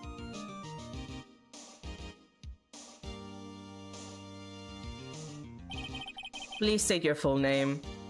You wish to know the title of my personage? Your name? Yes, that is what I said. Oh dear, do my locutions confuse? Name. These two are great together. My name is Red White, but my friends call me Blanco Nino. I hate that. I am the CEO, or to use a more common term, the president of Blue Corp. Do you know the victim, Miss Mia Fey? That would be a negatory. No, I did not. You were at the gutter where the gate...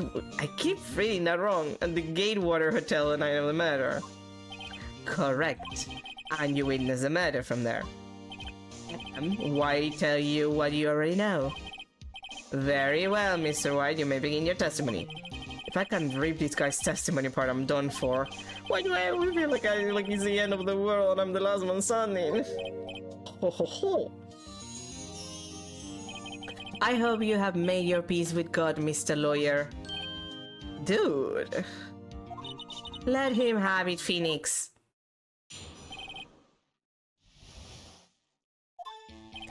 Let's see, it was about 9, I believe. I was quietly persifying, that is, reading to you some papers by the window. Then I heard a bedlam coming from outside. Surprised, I turned to look at the building across the way. It was then I saw him, a spiky-haired man attacking a woman with long hair. Needless to say, that man was none other than you, Mr. Lawyer. I called Miss May over at once. She too was flabbergasted, of course. The victim, she ran away, but you gave chase.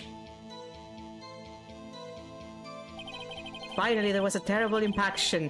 Then it was all over. Sure. If things occur as you justify, then I'm afraid the defendant is guilty. Very well, defendant. Mr. Wright, your cross-examination. Yes, Your Honor.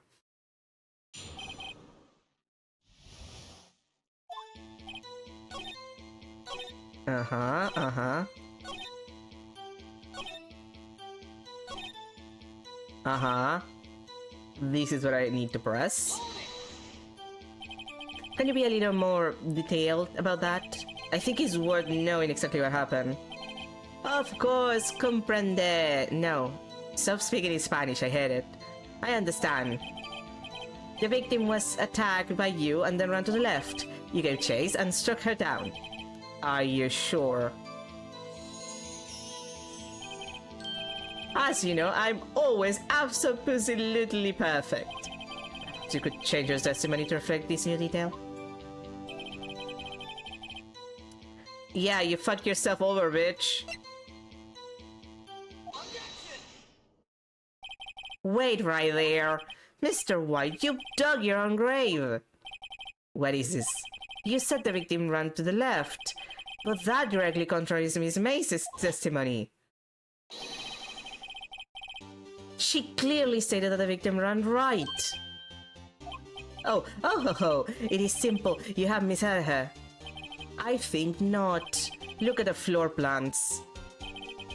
The killer was here, and the victim here. If the victim ran to the left, as you claim she did, she would have been running directly away from the door. She would have been running into a dead end. Don't you find that odd? Very strange. I did hear her run to the left, I did. Phoenix, look at his face. I don't think he's lying about this one. True. Maybe he really did see the victim run left. So he did witness the killing. Wait a second. Mr. Wright? Yes, Your Honor. Miss May says right, and Mr. White says left. Can you explain this contradiction to the court?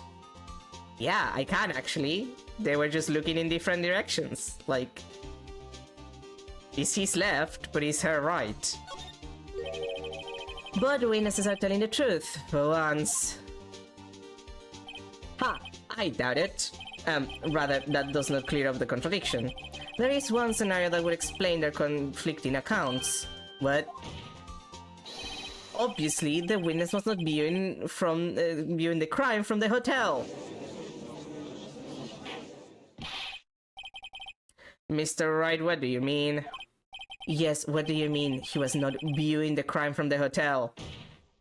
If he was not in the hotel, where could he have been? In the law offices of Fay and Co., of course. More specifically, he was standing here. Time to show the court where Mr. White was standing.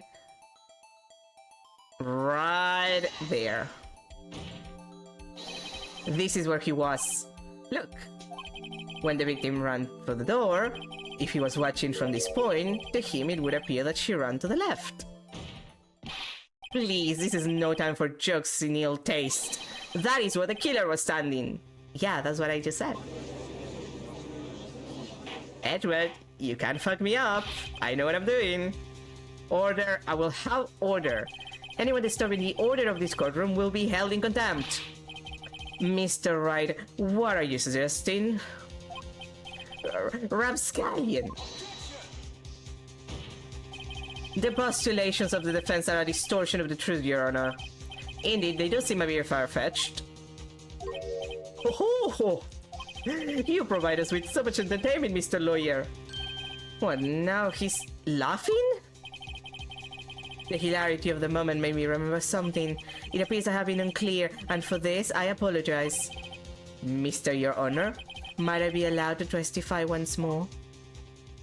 Very well, let's hear your revised testimony. Good luck, you can't fix a broken testimony, buddy.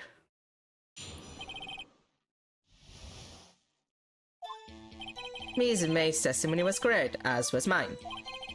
When you assaulted the girl, she first ran to the left, and then you hit her, savagely. That is what I saw. Next, with the last of her strength, she ran to the right. You chase her, and deliver the final blow.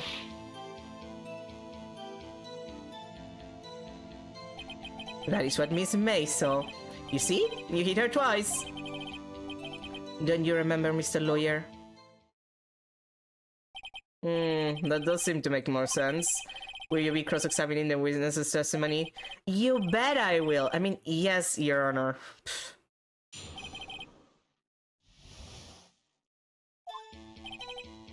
Yeah, which is another mistake.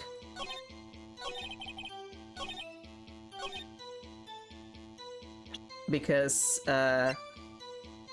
autopsy report, idiot. It's a single hit. Mr. White, the victim died from a single blow. He's enough reaction to that. What do you have to say to that? Now's my chance to hit him where it counts. And also where it hurts, technically. Mr. White, wasn't it you who told this court you were absolutely perfect? I will refrain from using this phrase from now on. Your Honor, if you could ask the witness for a new testimony... The witness is obviously confused, Your Honor. I would like to request a 10-minute break. Yes, quite. The witness is confused because he's lying. I emphatically request that there be no break, Your Honor. Yeah, we want justice. Don't let him get away. Very well. I love forcing things into my hand. I can do whatever I want. If the witness would care to revise his testimony again. The crowd's on my side, no sleeping out of this now, Whitey? Mr. White? Okay.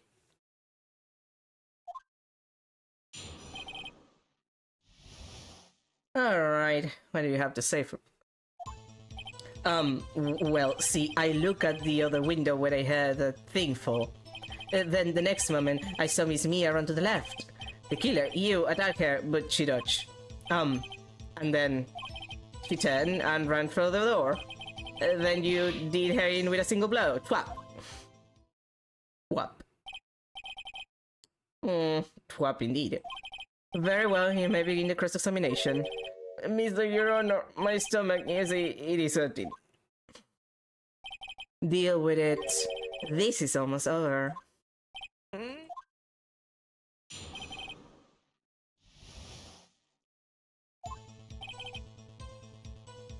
Yeah, about that. You heard that thing fall? What exactly was that thing? Huh? Oh, that, the glass light stand. Right, the one that had fallen over at the scene. Phoenix, doesn't something about that strike you as odd? Yeah, actually, it's super odd. Yeah, that is odd. I'll press further. Mr. White? What? You're saying you saw the glass light stand? Yes? Then change your testimony to reflect that. Sorry, my bad. The witness will revise his testimony. Okay, of course.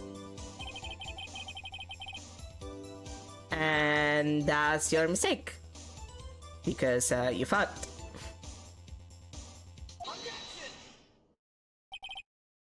Mr. White, it was impossible for you to have seen the glass stand.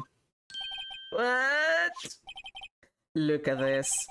These are the floor plans to the scene of the murder, yes? Correct, Your Honor. Now, look. If you were to look through the window at the office, this is the area you would be able to see. Here. Well, note that the stand is not within the visible area. Well, Mr. White, what do you have to say to that?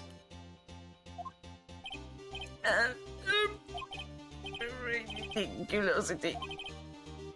Mr. White, if you were in the Gatewater Hotel as you claim, you could not have seen the stand before it fell over. In fact, you wouldn't have been able to see it after it fell either. There's no way you could have recognized the broken shards as a glass light stand. So when did you see the stand, Mr. White? It must have been the moment that it fell, and the only place you could have seen that from is inside the Fey Law offices. In other words, you were at the scene of the crime when the murder took place. I love that this game lets me do weird noises.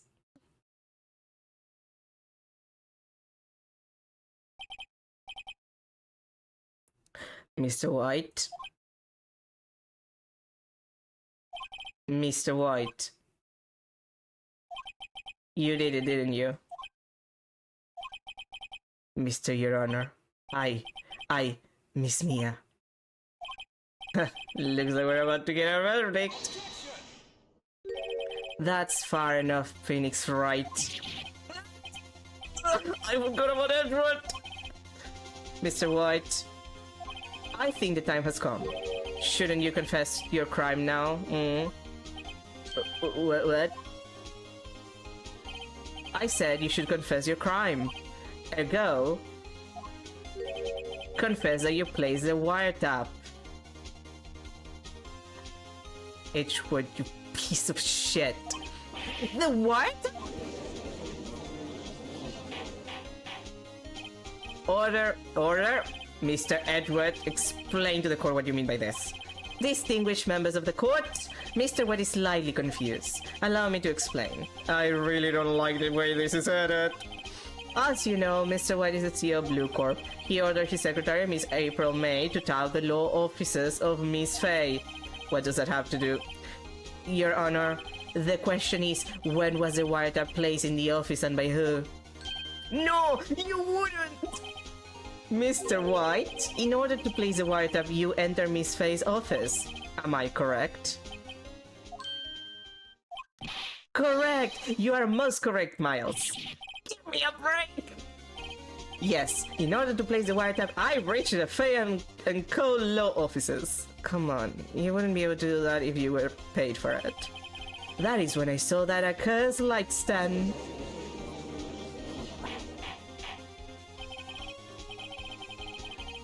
Now I'm confused. Please explain to the court what all this means, Mr. Edward. Gladly, Your Honor. Mr. Phoenix Wright has made his position quite clear. He has determined that Mr. White knew the glass stand was in the office. He has shown that there was only one time Mr. White could have seen this stand, at the very moment of the murder. Thus, Mr. Wright would like you to believe that Mr. White was a murderer. I see. However, it is a fact that Mr. White had been to that office well before the murder took place, when he went to place a wiretap. He could have seen the glass light stand there. There you go, Mr. Phoenix Wright's theory is revealed for the baseless conjecture it is. Edward, I'm going to fuck you up. Mr. White, you will testify to the court about this wiretapping. Ahem, leave it to me. I feel faint. Me too, Phoenix. It was the beginning of September, the week before the murder. Do you remember what it was like September? I had entered the Faye and Co. law offices. Of course, I had also to place the wiretap. That is when I saw this glass light stand. So you saw the stand before the night of the incident, and this is how you were able to identify what had fallen over by the sound. Correct, that is right. I see. Very well, Mr. Wright, you may cross-examine. What am I supposed to do now? Good luck, Phoenix. Yeah, I'm gonna need that. This, I remember, was kind of confusing. You had to press everything. You have proof. Miss April May knew the details of Miss Faye's phone conversation. This proves that the wiretap was placed before the murder. Right.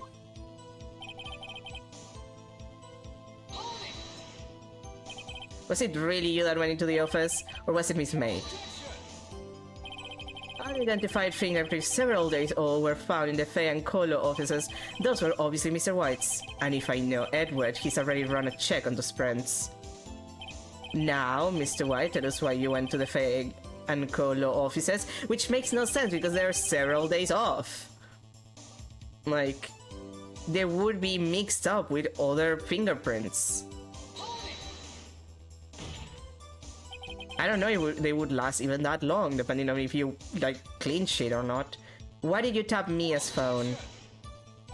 This has no bearing on the current case, Your Honor. Blue Corp is a detective agency of sorts. We have a responsibility to protect client confidentiality. Why did you notice something as innocuous as a light stand? The light stand was made entirely out of glass. It was quite stylish, so I guess it made a lasting impression on me. Such a beauteous thing deserves attention, does it not? That is all. Damn it, there's nothing there for me to press him on. Oh, well, maybe he's rather enough that I can bluff something out of him. No. Uh-oh, don't tell me I've run out of ammo. No. We still have a chance, Phoenix. I'm afraid that's as far as you go, Mr. Wright. This is as far as you go. The time has come for you to admit your defeat. You fought honorably. No more. I can't take this anymore. Mr. Wright, are you giving up? Yes, Your Honor. Phoenix! Phoenix, over here! I know that voice. Mia? Never give up, Phoenix. Oh my god. Mia, books but large? Oh, god damn it. Where am I? The waiting lobby? What happened? Oh, right. I lost the trial. I was hallucinating. Ah, you're finally awake.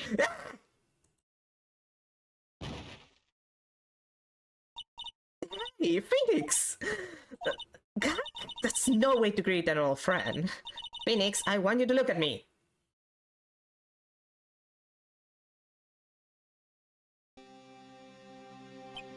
You're... Maya? Didn't you know the Fey women have strong psychic powers? When you accepted your defeat in court, it appears that was enough of a shock to awaken Maya's true powers. So, Maya is telling you, Mia. That's right, I am Maya, but I'm also Mia. Now, I want you to listen to me, Phoenix. Maya never gave up. You can't either. That's what I came here to tell you. We don't have much time, Phoenix. Now listen, you've already won. Huh? You have the receipt in the court record, right? Oh, yeah, the one you wrote Maya on? Phoenix, White wrote that, not me. So what do I do with it? Look at the front of the receipt, idiot. The front? It's a regular receipt. But it's from a famous department, so... 1,000, whoa, big spender. Item, glass light stand. Date of purchase, September 4. Day before the murder.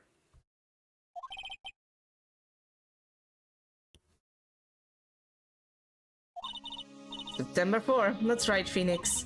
I brought that stand the day before I was killed. Whoa! Now, what did Mr. White say in his testimony? It was the beginning of September, the week before the murder. He said he saw the stand the week before the murder. There you go. I think the court is about to reconvene. Go do it, Phoenix. You know you're innocent, now you just have to prove it. Right. Receipt updated in the court record. Thank you, Mom. I mean, Mia. September 9, 1:16 p.m. District Court, Courtroom number 1.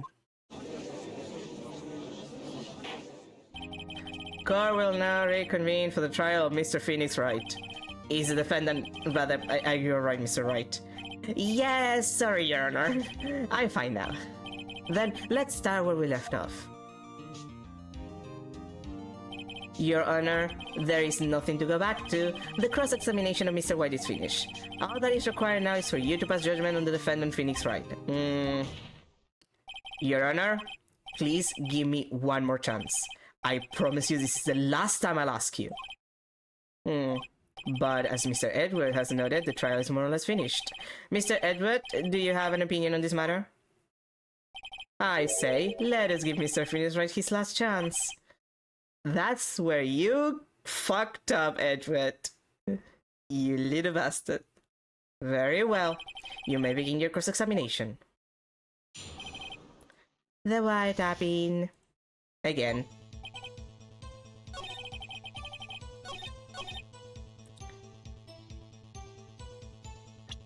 This is where you're, fucked. Good job. Look closely at this. See the word Maya written in blood? You're grasping. I think not. Look at the other side of the receipt. The other side? Your Honor, would you tell the court what is written on the other side of that receipt? Well, a glass light stand. And the date of purchase? Why, that's the day before the murder. You see, Mr. White, when you allegedly entered Fay & Co. law offices at the beginning of September, the stand could not have been there.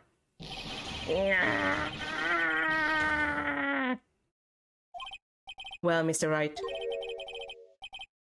Can't get out of this one, can you? No, it's impossible achievable. Uh-oh, he's losing it. Well, Your Honor, I understand there must be quite a bit of pressure on you. But I think you'll agree you can't judge me guilty under these circumstances. Very well. Then that is all for the trial of... What are you fucking going to do? Not so fast, Phoenix Wright. No way he can work his way out of this one. Oh wait, I forgot, it's Edward. There is a certain thread of logic to the defendant's claims. However, there is no concrete proof that Phoenix Wright is innocent. What? Ergo, I would like to request one more day before Phoenix Wright is granted his freedom. Oh, you motherfucker. I need time to make one more inquiry into this matter. No, we're not doing this shit. Another inquiry? This isn't going to be another one of those updated autopsy reports that is gonna like haunt me for the rest of my life. This guy just makes up evidence as he pleases. This is bad. No, object the fuck out of it. Mr. White's guilt is obvious. There is no need to prolong this trial any further. Well, Mr. Edward, if anyone is going to call Mr. White to trial, it would be me, the prosecution. I need a day to ascertain whether these new claims have any basis in factual evidence. I see. Objection denied. What? The completion of the trial of Mr. Phoenix Wright will be postponed until tomorrow. No! There's no telling what will happen if I can end this now. I truly sought to come up with, or just make up something. And after Mia showed up to help me and all. Mr. Your Honor, may I go home? Of course, thank you for your time. The witness will stay. Mia? Phoenix, read this note out loud. Mia, what's this? A list of people's names in Mia's handwriting. Your Honor, if I may, you're quite persistent today, Mr. Wright. You bet I am. My life is riding on this one. I have something I would like to read to the court.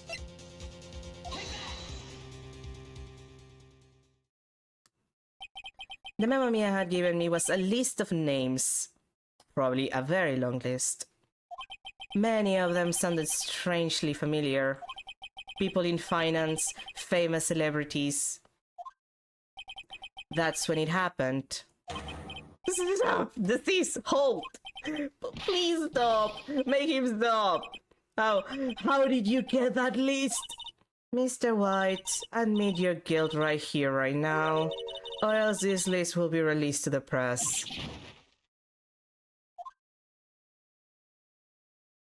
I confess. I confess. I did it. I hit her. I hit Miss Mia with the thinker. Case closed, Your Honor. There's reaction to that.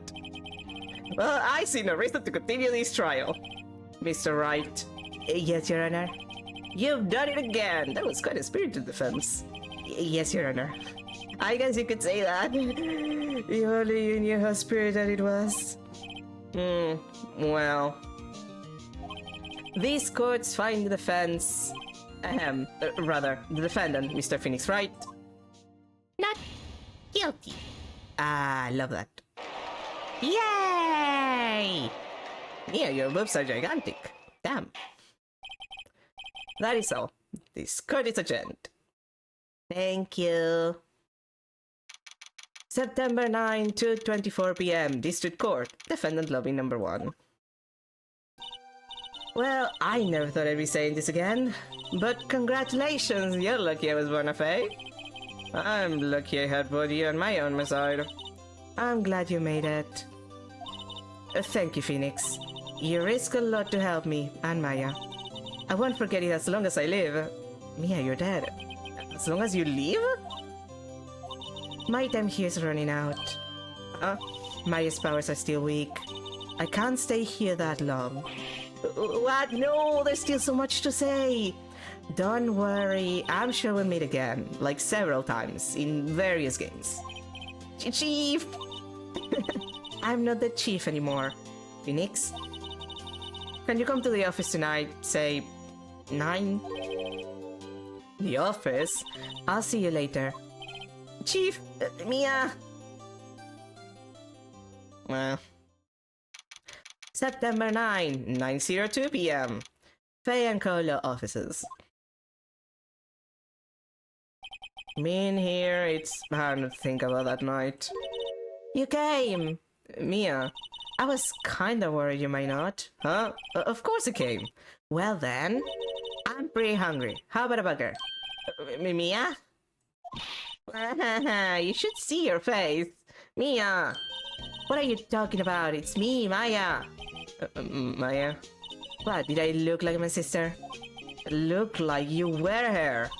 I might be able to use that. Oh, Phoenix, go to the store and buy me lunch with you. Maya, why are you here? Because of this. See, Mia wrote me a letter. Take care of Phoenix for me. Take care, huh? She means the office, this office. Someone has to help with the new Right and Cola offices, right? And who better but me, Maya Faye, reporting for duty. Wait, no, on second thought, let's make this casual. Yeah, Nick, Maya here, ready to get down to business. You don't mind me calling you Nick, do you? It's a great name. Mia said that's what your friend Larry calls you. Nick. You know what this means? We're partners. You know, when I think about it, it is Maya's fault I'm here now. But if it wasn't for her, I'll probably be in jail. Right and cool offices. It's got a good ring to it. Yeah. Thanks, Maya. It's not like I'm gonna lose my license to practice law later and it's gonna like fuck me up for life. That's for later. Good luck, Phoenix. I'll always be here, watching, and sometimes intervening, you know, for fun. Right, okay, Nick, let's do it. Huh? Do what? Burgers, dummy, burgers. It's a great burger joint just down the street. Come on, time's a wasting. Okay, wait up. 2 cases in a single day, that's pretty good. I don't think we're gonna get to that next time. And a new episode has been added. Yeah, but we're gonna leave it at that. We're not gonna start the next one. We're gonna finish here, and tomorrow, more Phoenix Wright, Ace Attorney, the first trilogy, because that's what we're doing. I don't know if we're gonna be able to do like 2 cases a day, because oh boy, the games get longer, and the cases get, well, the cases get longer too. But let me think, 3rd case of the first game. We probably can finish that and maybe start the 4th case, give or take.